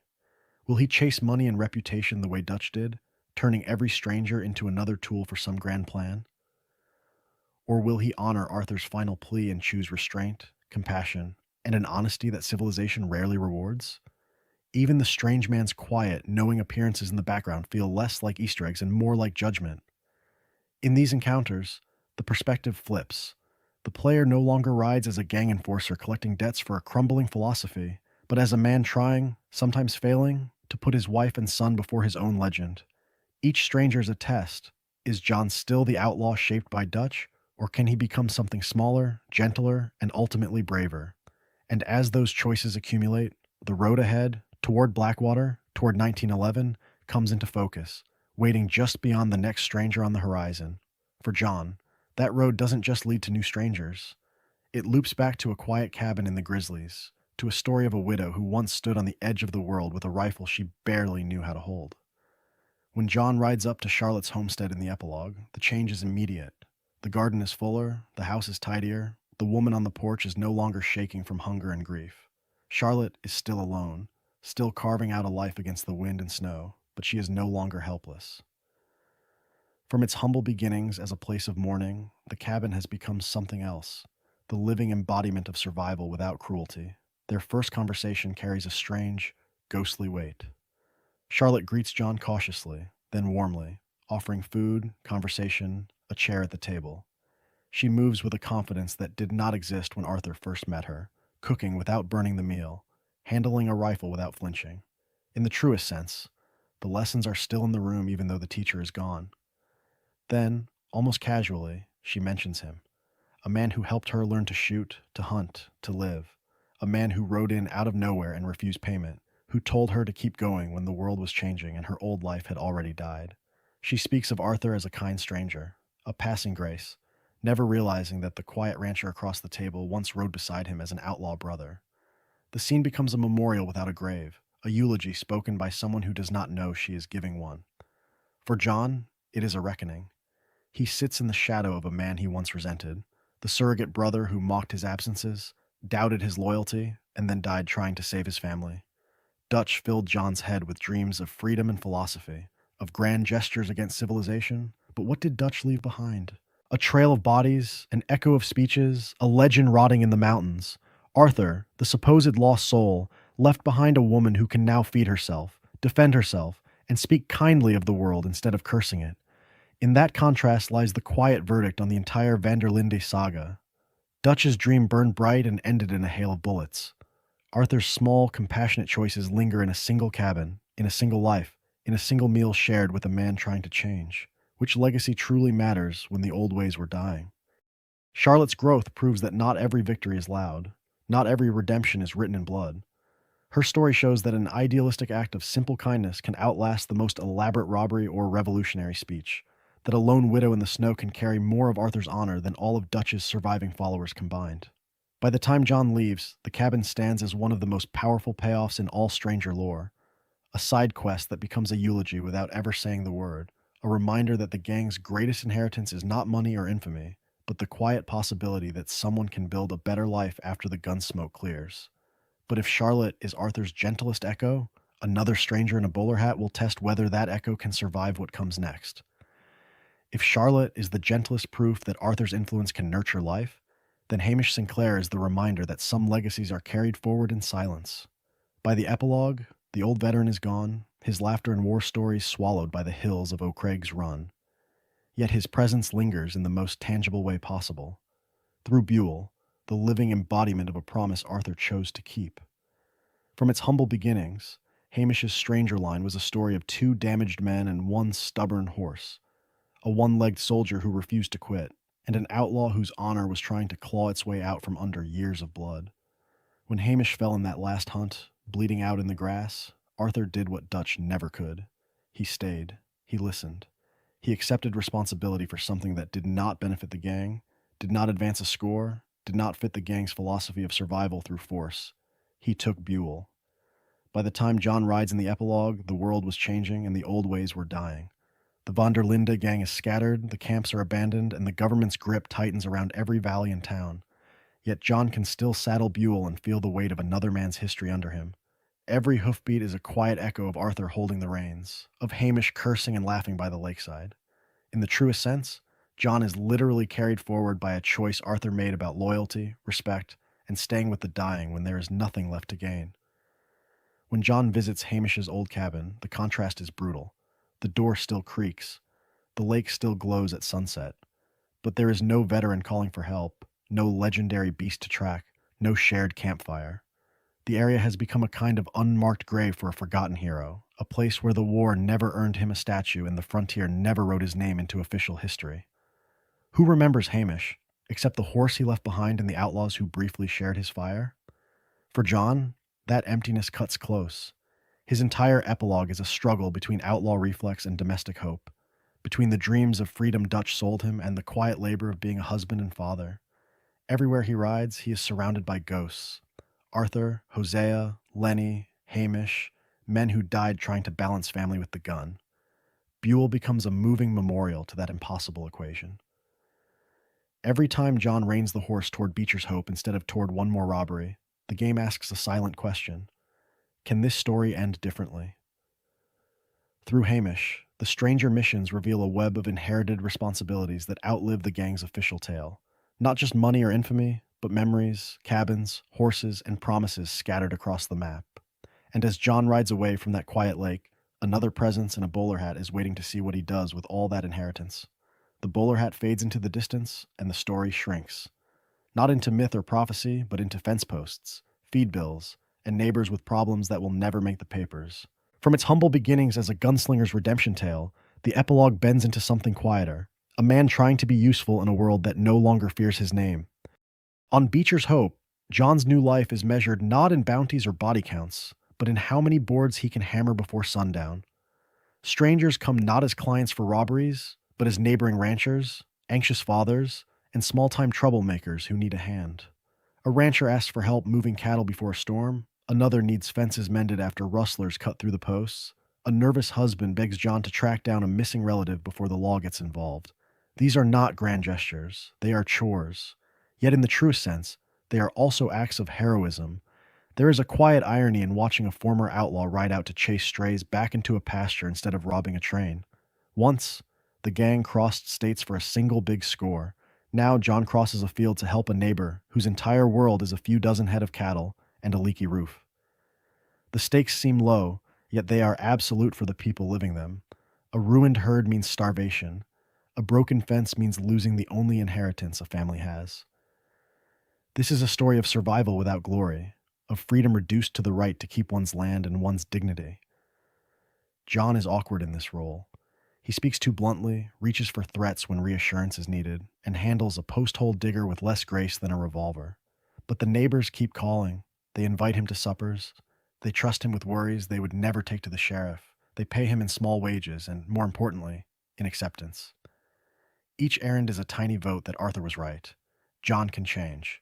The living embodiment of that belief is not a speech or a monument, but a man who shows up on time and finishes the work. Against the memory of Dutch's philosophy, these domestic missions are a deliberate contrast. Dutch preached about civilization crushing freedom, about one last heist that would save the gang and the world. Here, the old ways were dying in a different manner, not with gunfire, but with mortgages, weather, and the slow grind of responsibility. No one talks about revolution. They talk about harvests, fences, and keeping children fed. Who truly reshapes the frontier, the outlaw chasing dreams, or the stubborn families refusing to leave? As John rides between these modest homesteads, the epic fades, but the meaning deepens. The future of the West is not in gangs or legends, but in these small, persistent lives. And just beyond their fence lines, stranger forces are still watching, ready to test how long this fragile normalcy can last. Those modest homesteads are quiet on the surface, but the epilogue strangers make it clear. The storm has not passed John Marston. It has only changed shape. The world was changing. The old ways were dying, yet the consequences of that dying age still cling to him like the scars on his face. Again and again, strangers look at John and see more than a ranch hand. A veteran of the Civil War mistakes his bearing for that of a soldier. A lawman-turned-wanderer notes his scars and the way his hand never strays far from his gun, remarking that trouble has a way of following certain men, even when they claim to be done. These are small lines, passing observations, but together they tell a story of a man who cannot fully step out of the shadow of the Vanderlinde gang. From its humble beginnings as an idealistic band of outlaws, that life has written itself into his skin. Several epilogue missions quietly force John to rehearse the impossible choices that will define Red Dead Redemption. In one encounter, a desperate debtor or cornered criminal begs for mercy, and John can choose restraint or ruthless efficiency. Does he walk away, honoring Arthur's final plea to be better, or does he pull the trigger, accepting that civilization only respects force? Either way, the moment echoes what waits at Beecher's Hope when government agents demand that he hunt down his former family in the truest sense of betrayal. Hints of that future are not subtle for those listening closely. Strangers mutter about the reach of the government, about Pinkertons who never forget a face, about lists and ledgers where names like Marston do not simply disappear. An aging gunslinger warns that there is no getting out for men whose legends have already been written, that the world does not forgive outlaws who try to become farmers. Is John building a refuge or a target? The question hangs over every fence post he hammers into the ground. All of this circles back to the bowler-hatted presence who once watched Arthur and later will confront John outright. The strange man's painted portrait in the swamp, his impossible knowledge, his amused interest in men who talk of freedom yet die in cages they helped build. He is the living embodiment of that idea that John's path was fixed long before the final stand at the Marston Ranch. By the time he meets John on that lonely hillside in the first game, the epilogue strangers of RDR2 have already laid out the script. Taken together, these missions turn the epilogue into a tragic prelude. John is mending fences, teaching Jack to read, dreaming of a quiet life, while the wider world calmly sharpens its knives. The strangers who cross his path sense it, name it, even warn him. The dream of family is still alive, but the noose of progress is already tightening, and other, darker stories are moving into place just beyond his horizon. Those darker stories coalesce around one figure more than any other. A well-dressed stranger in a bowler hat standing at the edge of the world as if he owns the view. The strange man is not just another odd encounter.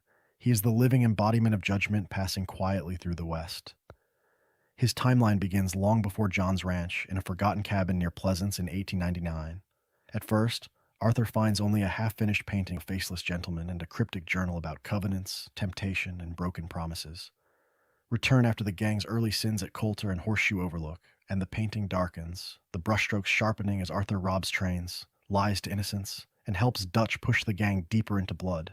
Come back after St. Denis, after Hosea and Lenny fall and the Dream Curdles, and the painting nears completion. Each visit is a quiet tally of guilt. By the time Arthur faces his own mortality, the portrait is almost finished. The cabin's author writes of a pact with a presence that watches and waits, of freedom offered and squandered, of a man who keeps no promises yet never quite lies.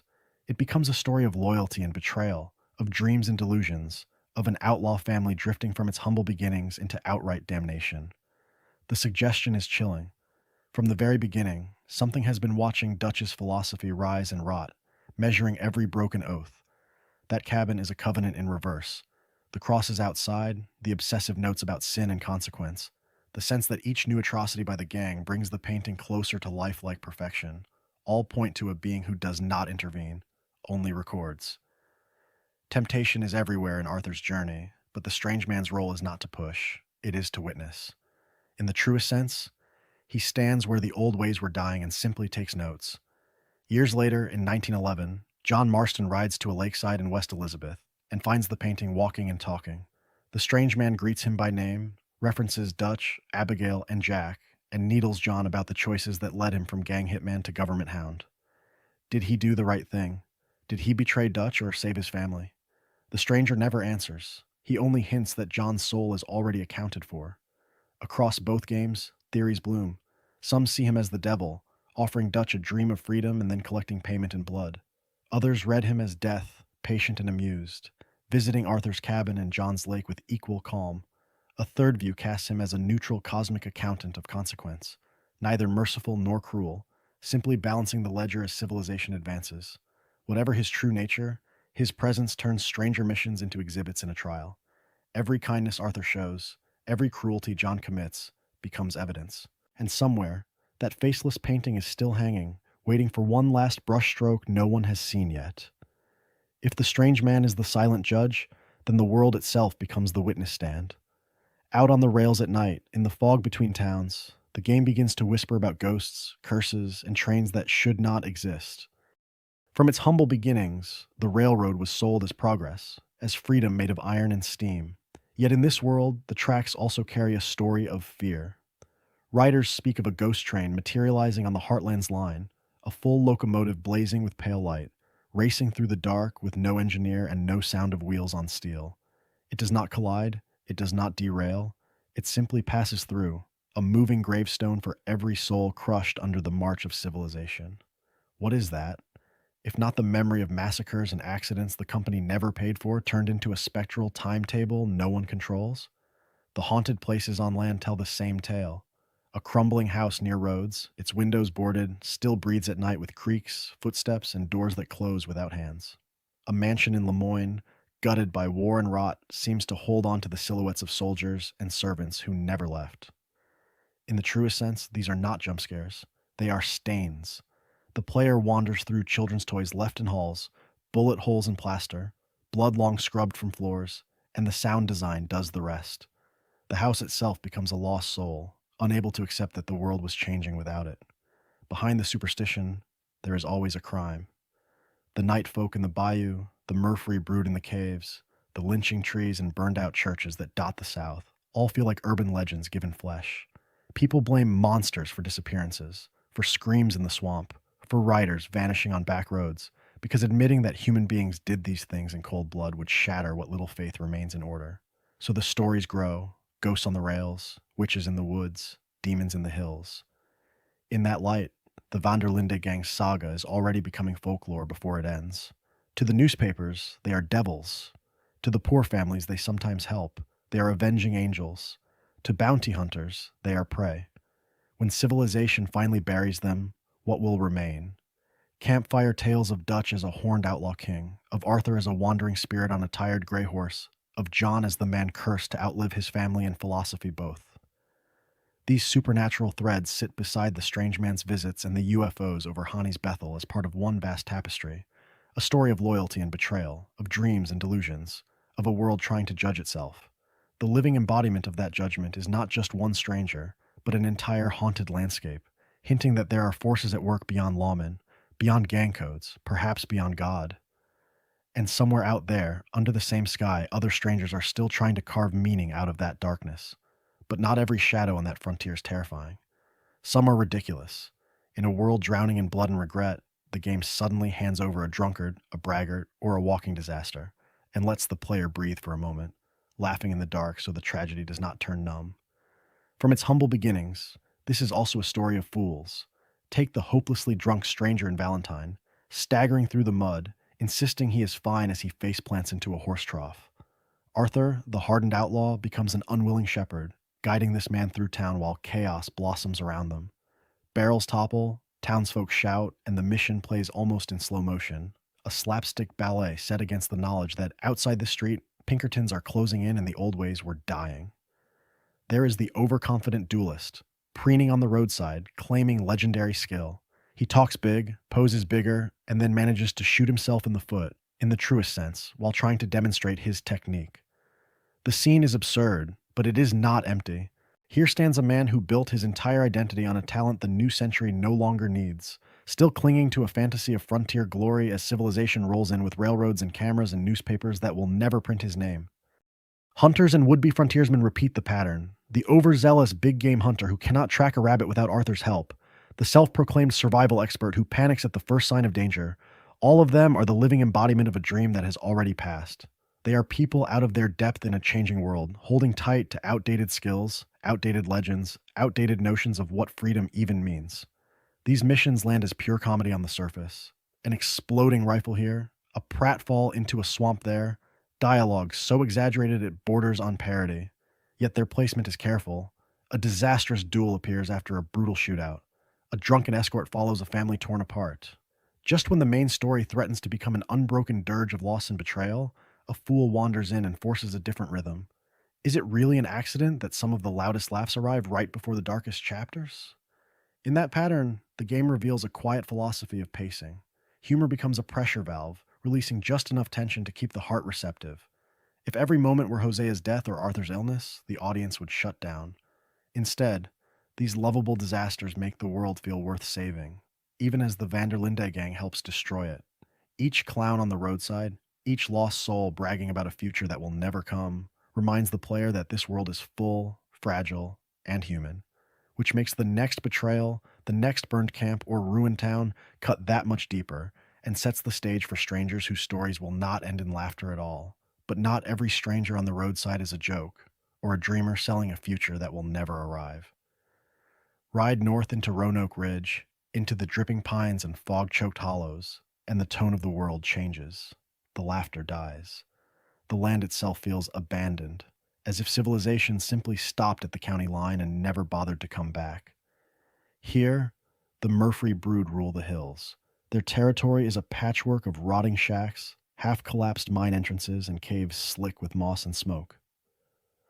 Lawmen do not patrol these trails. Railroad men do not survey these ridges. The only signs of the modern world are wrecked wagons and stripped corpses, mute evidence that someone tried to pass through and failed. It is, in the truest sense, a pocket where the old ways were dying, but nothing better ever replaced them. Stranger encounters in this region tell a story of how such a brood could even exist. A kidnapped woman lures Arthur toward a shack, her voice trembling with rehearsed desperation, until the ambush springs and the Murphys pour out of the dark. A mutilated traveler babbles about those hill people who've been here longer than anyone remembers. Bits of overheard dialogue hint at families left behind during the push west, at men who deserted armies, at children raised in isolation, where there were no schools, no churches, no law, and no hope. From its humble beginnings as a few desperate households hiding in the hills, generation after generation folded in on itself. The result is the living embodiment of a frontier dream gone rancid. Dutch's philosophy glorifies life outside civilization, a story of freedom from corrupt institutions and rigged systems. The Murphy brood show the nightmare version of that dream. They live beyond the reach of government and capital, but there is no noble outlaw code here, only inbreeding, cruelty, and ritualized violence. What happens when a community rejects the world and the world forgets it exists? This is the answer. Arthur's reactions make that contrast explicit. He is disgusted by their brutality, by the trophies on their walls and the screams in their caves, yet there is a trace of pity in his voice and his journal. These are not rival ideologues or ambitious gang leaders. They are what is left when family becomes a prison and philosophy disappears altogether. The missions in Murphy Country force the player to stare at a version of living free, stripped of structure, loyalty, and any shared values beyond survival and pain. Taken as regional lore, Roanoke Ridge becomes a warning about the cost of America's march west. The world was changing, railroads and factories pulling power towards cities, and whole valleys were simply written off. The Vanderlinde gang is only one group trying to survive in that vacuum. The Murphys are another. The Lemoyne Raiders, the Night Folk, the forgotten veterans and burned-out homesteads. Each is a different answer to abandonment. And as the story moves toward Beaver Hollow, the line between Dutch's camp and the caves of the Brood grows thinner than anyone in that gang wants to admit. The Lemoyne Raiders make that thinning line explicit. In the swamps and ruined plantations of Lemoyne, stranger missions and random encounters turn background raiders into the living embodiment of a defeated cause that refuses to admit defeat. The war is over. The Confederacy is gone, but its shadow rides again under new names, new flags, and the same old lies. From its humble beginnings, this is a story of men who claim honor while doing the work of bandits.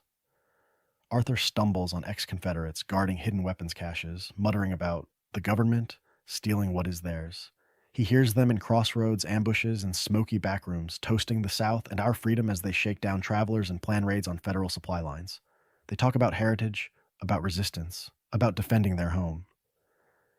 Then they put a gun to a farmer's head and demand his last dollar. In one encounter, Arthur can help a former Confederate officer recover a stolen war chest, only to watch the man dream aloud of rekindling the fight, as if one more box of gold will turn the clock back to the very beginning.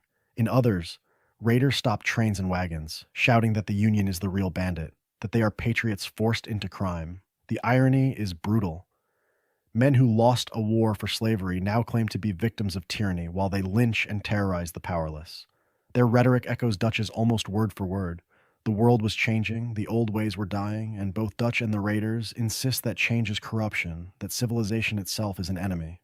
Dutch says the gang robs to strike back at a rigged system. The Raiders say they rob to strike back at Reconstruction and federal occupation.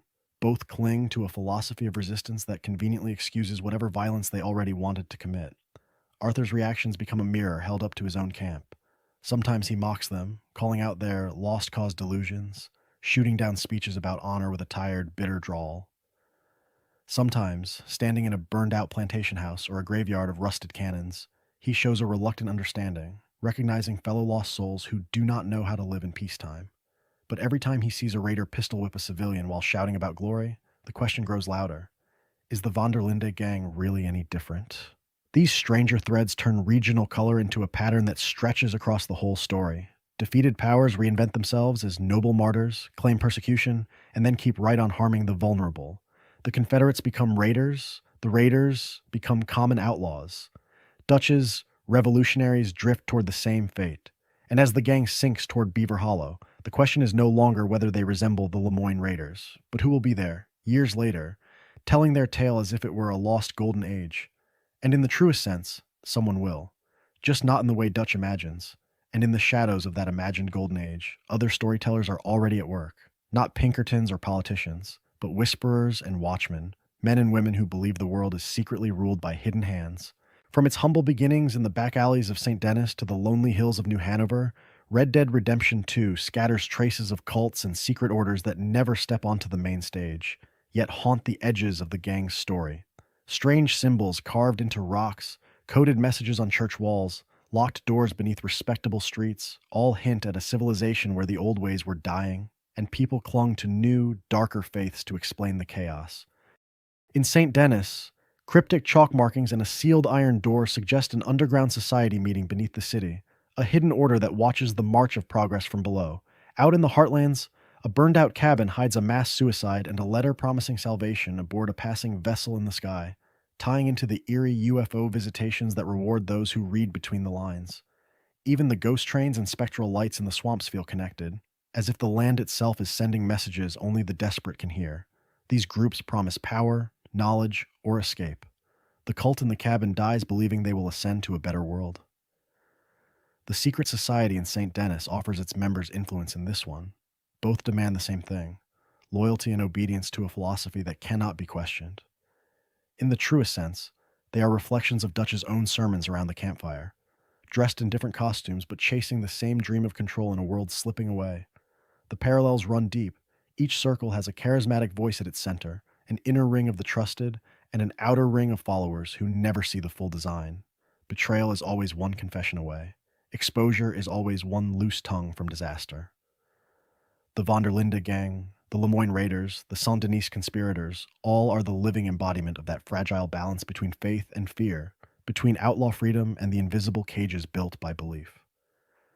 For many of these lost soul believers, conspiracy is a coping mechanism. If a hidden counsel or divine plan exists, then the suffering has meaning, the betrayal has purpose. The dreams were not just delusions. Dutch slides into the same mindset as his plans fail, seeing plots everywhere, traitors in his family, spies in every stranger, an entire world conspiring to crush his philosophy. Is it paranoia, or the natural end of a man who once thought he could read the currents of history? These stranger threads turn the map into a fractured mirror of America itself, a story of loyalty and betrayal, of dreams and delusions, of families and factions splintering under pressure. The world was changing too fast, and so people retreated into ever stranger belief systems, trading reason for ritual, doubt for doctrine. And if hidden cults whisper beneath St. Denis and in lonely cabins, what else is watching from the margins of Arthur's story, taking notes as the gang falls apart? If the cults and killers show the world at its most twisted, the magicians and children show what that world is in danger of losing. For a moment, the story steps away from blood and betrayal and lets a card trick, a toy, or a child's laughter take center stage. The contrast is not subtle, it is the point. In St. Denis, amid the smoke and sermons, a street magician pulls coins from behind ears and doves from thin air. Crowds gather, jaded adults pretending not to care while the children stare in open-mouthed wonder. Arthur, a tired outlaw with death already in his lungs, can stand there and simply watch. No guns, no Pinkertons, no philosophy about freedom or civilization. Just a man making the impossible seem real, if only for a heartbeat. These are the pattern breaks in the gang's long descent, the moments that feel almost imported from another story. A story of carnivals and childhood instead of posse rides and executions. A small traveling circus stranded in Lemoyne needs help finding lost performers and animals. There is slapstick chaos, a lion that is not a lion, a bear that refuses to behave. It borders on farce, yet in the truest sense it shows a different America struggling to survive. Entertainers, misfits, and dreamers trying to make a living as the old ways were dying. Children sit on fences to watch a ramshackle fair, chase each other through Valentine's muddy streets, or giggle at a puppet show in St. Denis. These tiny scenes of joy are easy to ride past, but they are the living embodiment of what Dutch claims the gang is fighting for. When Arthur stoops to hand a dropped toy back to a child, or pauses to listen to a street organ grind out a cheerful tune, the camera lingers just long enough to ask a quiet question. What if this had been his life from the very beginning? Jack makes that question impossible to ignore. His games with Abigail, his fascination with stories and books, his shy delight when John brings him a toy or takes him fishing, all stand in brutal contrast to the gang's raids and shootouts. Arthur, reading to Jack in camp, imagines a future where the boy grows up far from guns and wanted posters. John dreams of a ranch, a place where Jack can inherit land instead of a bounty. Those dreams are fragile, and the player knows it. The presence of children, toys, and play raises the stakes in a way no bank job ever can. This is not only a world of killers and victims, it is a world of heirs. Every bullet fired, every town burned, is a message sent forward in time to the boys and girls who will live with the consequences. The tragedy deepens because the game makes innocence visible, then shows how often it is crushed by men like Dutch, the Raiders, and the Pinkertons. And just when that innocence seems most precious, the strangers on the horizon begin to hint at another inheritance. A future carved not by magic shows and fairs, but by progress, profit, and cold machinery. Progress arrives in the epilogue not as a promise, but as a verdict. The railroads are finished, the telegraph wires hum, and the great cities of the East begin to cast their shadow over every valley and plain. The story has moved on.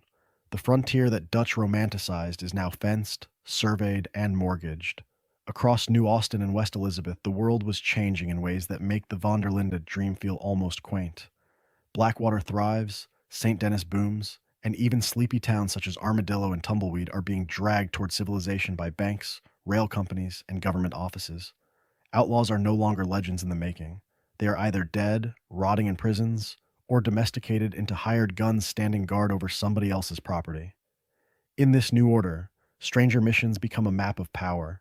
Where gangs once ruled by fear and charisma, corporations, government agents, and local elites now do the same work with contracts and badges.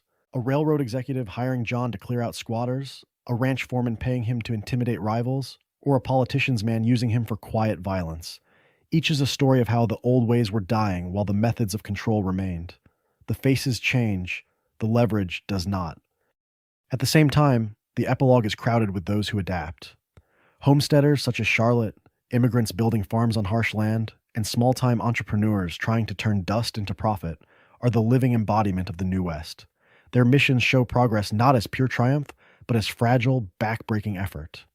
They struggle between freedom and civilization, between dreams and delusions, yet they move forward because there is no going back. Then there are the ones who cannot move at all, lingering raiders, drifters clinging to old outlaw myths, and men still fighting the Civil War in their heads haunt the margins.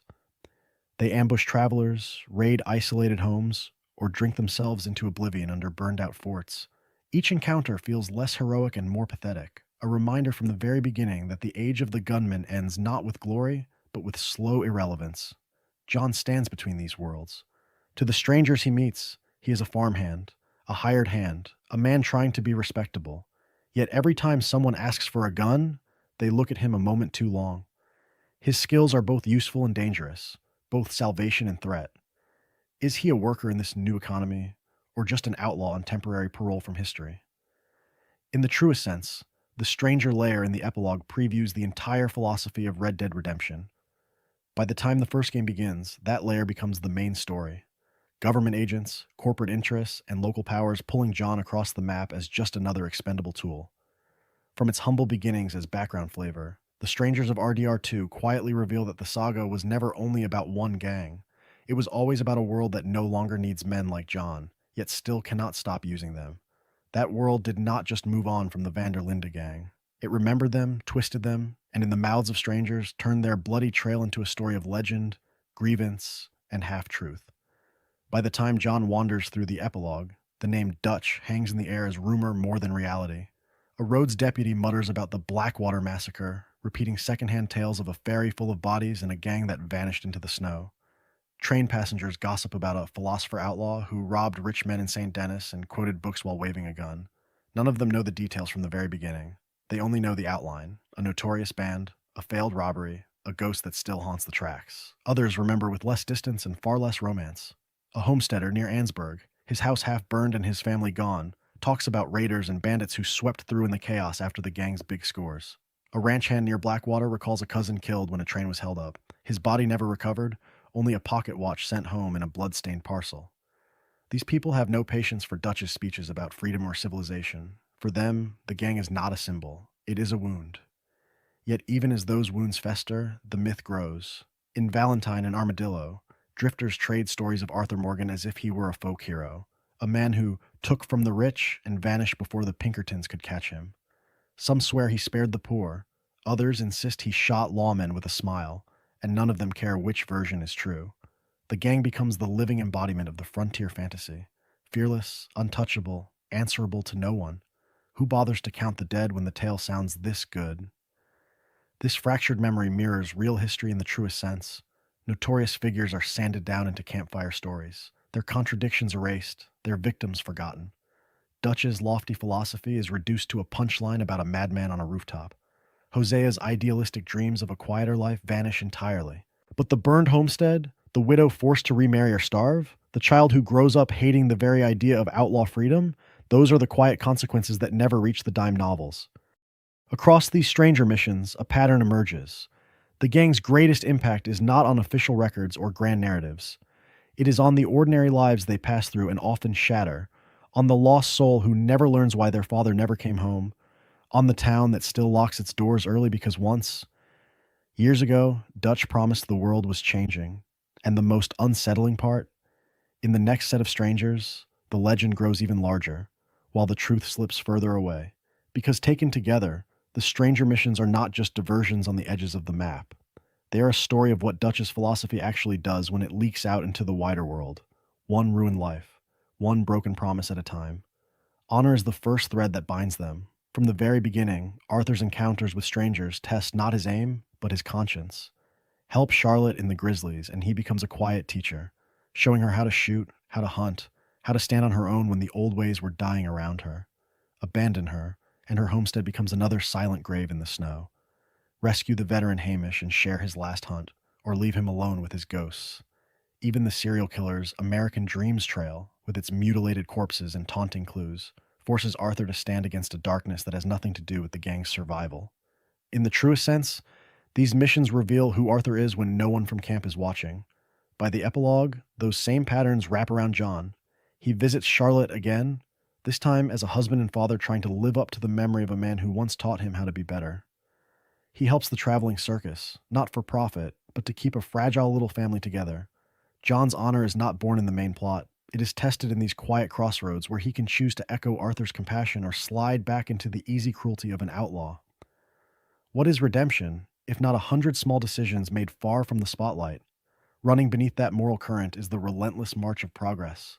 St. Denis stands as the living embodiment of civilization's promise and hypocrisy, its electric lights and trams gleaming over child labor, immigrant exploitation, and industrial slums. Railroads carve through homesteads, oil derricks rise over poisoned fields. Dutch claims to fight for the poor and dispossessed, yet the strangers who suffer most from progress, the factory workers, the swindled inventors, the collapsing small towns rarely see his help. They see Arthur, alone on the road, trying to patch wounds his own family helped open. And everywhere, decay.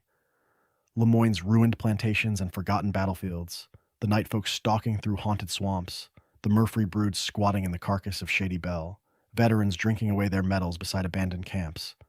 The world was changing, but it was not healing. It was rotting from the inside, dressing old brutality in new machines and fresh uniforms. This is where Dutch and Hosea's idealistic dream finally cracks. From its humble beginnings, their gang promised freedom, family, and resistance to a rigged system. Yet the stranger layer shows that system grinding on, indifferent to their speeches, while the people Dutch claims to protect survive or perish based on Arthur's private mercy rather than Dutch's grand designs. Loyalty becomes isolation. Philosophy becomes delusion. If the main story is the ballad of the Vanderlinde gang, then the stranger missions are the verses about everyone forced to live in the blast radius of that legend. They are the echo of every shot fired, every train robbed, every town burned. And as the tale moves into its final reflections, those echoes will matter more than the gang ever imagined. From the very beginning, Red Dead Redemption 2 framed its world as a tug-of-war between idealism and reality, between freedom and civilization. The stranger missions take that grand conflict and shrink it down into intimate, painful portraits, each one a story of what happens when ordinary lives get caught in the gears of someone else's dream. Dutch talks about the people, about the poor and the powerless, as if they are an audience for his philosophy. The strangers Arthur and John meet are something harsher, the living embodiment of who actually pays the price. The shell-shocked veteran on the lake, left with one arm and no future. Charlotte, starving in her cabin, trying to learn how to fire a rifle before the winter kills her. The ruined circus troupe shuffling across the countryside, a traveling joke in a land that has no use for their old-world spectacle. Wars, railroads, gangs, governments, the cost is written on their faces. In the truest sense, these people are the real citizens of this America. They are not legends. They are not outlaws with manifestos. They are farmers, widows, deserters, conmen, snake oil salesmen, would-be entrepreneurs, all trying to survive forces far beyond their control. When Arthur helps a war veteran fish, or when John builds a ranch next to a woman who had to teach herself to live off the land, the game quietly asks a question. Whose story matters more, the man with the grand speech, or the ones who simply keep going? Through them, the American myth of the self-made man and the righteous outlaw begins to crumble. The man who dreams of inventing a flying machine is laughed out of town. The aspiring photographer cannot capture a West that is already vanishing. Even the serial killer in American Dreams is not a mastermind reshaping history, but a hidden rot that the newspapers barely notice. Progress rolls on, indifferent. Dutch claims that a man can carve out freedom with enough courage and a gun. The strangers show a world where courage often changes nothing, and beneath it all runs real history. Lemoyne's burned plantations and bitter raiders echo the Confederacy's ghost. The night folk, the Murphy brood, and the ghost towns around them feel like the discarded consequences of expansion, the places left behind when the railroads drew new maps. Displaced tribes, forgotten veterans, boom towns turned graveyards, the world was changing, the old ways were dying, and the map is littered with those progress chose not to remember. From its humble beginnings in Coulter to the epilogue at Beecher's Hope, the saga of the Vanderlinde gang can feel like the center of the universe. But the stranger layer suggests something more humbling. Dutch, Arthur, and John are only one tragic chapter in a much larger, messier American saga. The strangers are the chorus around that ballad, humming long before the gang rides in and long after it is gone. And in the closing movements of this story, that chorus will decide what kind of legend remains. That chorus is not just background noise. It is a story of missed chances, hidden encounters, and paths barely glimpsed on the horizon, waiting for a wandering rider to stray off the main trail. In the truest sense, the strangers are a mirror held up to every playthrough, revealing what was seen, what was ignored, and what was lost. For many, the first journey through this world ends with ghosts still waiting in the trees. Which stranger missions vanished with the credits, only to be discovered years later on a second ride? Was it Charlotte's lonely cabin in the Grizzlies, where a grieving widow can either be abandoned to despair or patiently taught to hunt, to shoot, to survive? Was it the veteran and his loyal dog, whose quiet lakeside friendship can end in gentle dignity or brutal shock, depending on whether honor has hardened or softened Arthur's heart? Honor does not just change the coat on Arthur's back, it rewrites entire fates.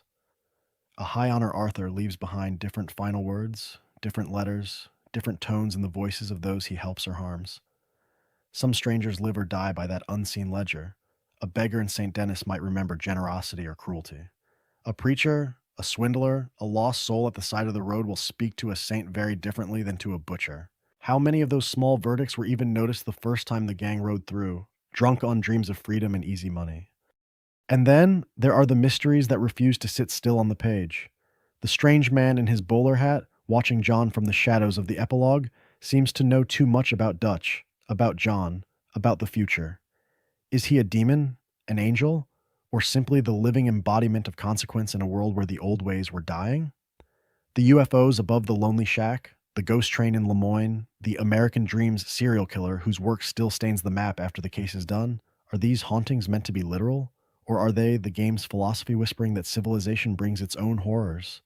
For those who return to this map with stranger missions as the destination rather than the detour, the experience can feel from its humble beginnings like a hidden sequel to Arthur's story and a quiet prequel to John's doomed redemption. Charlotte's growth continues under John's guidance. The strange man's final meeting with John points straight toward Beecher's hope and the bloody epilogue of Red Dead Redemption. Even the ruined battlefields and shattered plantations hint that Dutch's crusade is only one flare in a much larger war. So the comment section becomes something else, a campfire at the edge of a dying frontier, where every rider can lay out their version of the legend. Which strangers were missed? Which encounters hurt the most once they were finally found? And as the tale moves into its darkest revelations, one last question lingers in the smoke. What if the strangest story has not been told yet? That unanswered question leads to the heart of what makes these encounters indispensable. Without the stranger missions, Red Dead Redemption 2 is already a towering tragedy, a story of one doomed gang chasing freedom as the world closes in. But once every roadside cry, every distant lantern, every half-heard rumor is followed, the tale widens into something else. A sweeping epic about an entire world in transition, where the old ways were dying and no one was ready for what came next. From its humble beginnings in Coulter to the last rides across Beecher's Hope, each stranger becomes a mirror held up to Dutch's grand philosophy. Charlotte the widow, starving in the snow, shows what Dutch's people look like when the speeches end and the hunger begins. Hamish the veteran, alone with his horse and his memories, is the living embodiment of a country that used men for its wars and then forgot their names.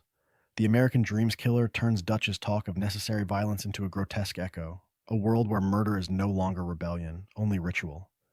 The Lemoyne Raiders haunt the swamps as a ghost of a defeated Confederacy, clinging to dreams and delusions of lost glory, proving what Dutch might have become if given a flag and a cause instead of a camp and a gang. And somewhere beyond all of them stands the strange man in his bowler hat, appearing to John as if from the very beginning and the very end at once, a reminder that every choice has already been weighed by something older than any outlaw code. Through these meetings, the legacy of Arthur Morgan and John Marston is written not in wanted posters, headlines, or history books, but in quieter places. In Charlotte's steady rifle hand as she learns to live without anyone's protection. In the empty chair on Hamish's porch, where a friend once sat and listened. In the mutilated corpses left by the serial killer, proving that Arthur's attempts at honor could not cleanse the land, only mark one man's refusal to sink further. Their story survives in those they touched, helped, or harmed in the truest sense of consequence. Every ride past a stranger is a crossroads. To engage, to ignore, to help, to exploit. What does that say about Arthur and John? And what does it reveal about the unseen rider guiding their reins? When an outlaw gallops past a broken wagon or a desperate shout, is the choice made by the character or by the one studying the horizon beyond him? That is where this world's power truly lies. Continued engagement with these forgotten lives turns a closed narrative into an open wound, keeps the campfires burning in a land that insists they are already cold. As the final revelations approach, every return to this lore becomes an act of remembrance, a way of insisting that this world and all its lost souls are not finished speaking yet. So the ride does not end with credits. In a story of honor and decay this dense, each return to the trail reveals a different world, a different outlaw, a different wound that never fully healed. The very beginning may have promised a tale about one gang, but the strangers along the road quietly turned it into a living tapestry of every lost soul the Vanderlinde philosophy failed or forgot. For many, the first journey through this world was a headlong flight through main missions, camp drama, and the long shadow of Dutch and John. A second ride, with eyes fixed on the strangers once ignored, becomes something else entirely. Suddenly, Charlotte's lonely homestead in the Grizzlies is not a detour, but the living embodiment of what Arthur's better nature can build. The veteran and his loyal horse transform from a side note into a mirror of sacrifice, loyalty, and the cost of surviving a civilization that never truly wanted men like him.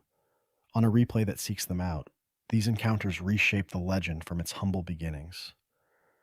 The Lemoyne Raiders cease to be nameless gunmen and become the ghosts of a failed rebellion, clinging to uniforms and delusions long after the old ways were dying. The Night Folk and Murphy Brood stop being random horrors and start to read as the human wreckage left behind when progress carves through the wilderness without mercy. Does it still feel like a simple outlaw story once every roadside campfire has a name, a past, and a future that can be altered or abandoned? This is where the community around this lore matters. Each player meets the strange man at different moments, hears different lines, draws different conclusions. Is he a devil, a god, a cosmic accountant quietly weighing Dutch's rhetoric against John's actions? When Charlotte survives because Arthur taught her to shoot, or when the American Dreams killer leaves his mark on the map forever, those choices deserve to be spoken aloud. Shared in the comments, they become a story of collective memory rather than private coincidence. So let this comment section become an archive. Which stranger arc cut the deepest? Which theory about the man in the bowler hat refuses to let go? Which single, quiet encounter changed the way the gangs fall, and Red Dead Redemption 1's ending felt forever? For those who wish to keep riding, there are more fires waiting. Deep dives into the Vanderlinde gang's rise and collapse, close readings of John's final stand, and focused explorations of specific strangers can turn scattered impressions into a coherent philosophy of this world. Each long-form tale is another night in camp, another chance to listen while the wind moves through the trees and the past refuses to stay buried. To keep that campfire burning, engagement becomes more than an algorithmic ritual. A simple gesture of loyalty, liking, subscribing, letting the bell ring out, signals that there is still an audience for slow stories, for hard questions, for sagas that do not flinch from betrayal and consequence. So picture the last image. Arthur Morgan, or John Marston years later, riding down a lonely road as the sun bleeds out over the horizon. A stranger waits on a fence post, or by a broken wagon, or at the edge of a swamp where the fog never truly lifts. One more voice, one more choice. In this world, every rider past has a story, and every story shifts the legend of the gang, just a little, for those willing to turn back and listen again.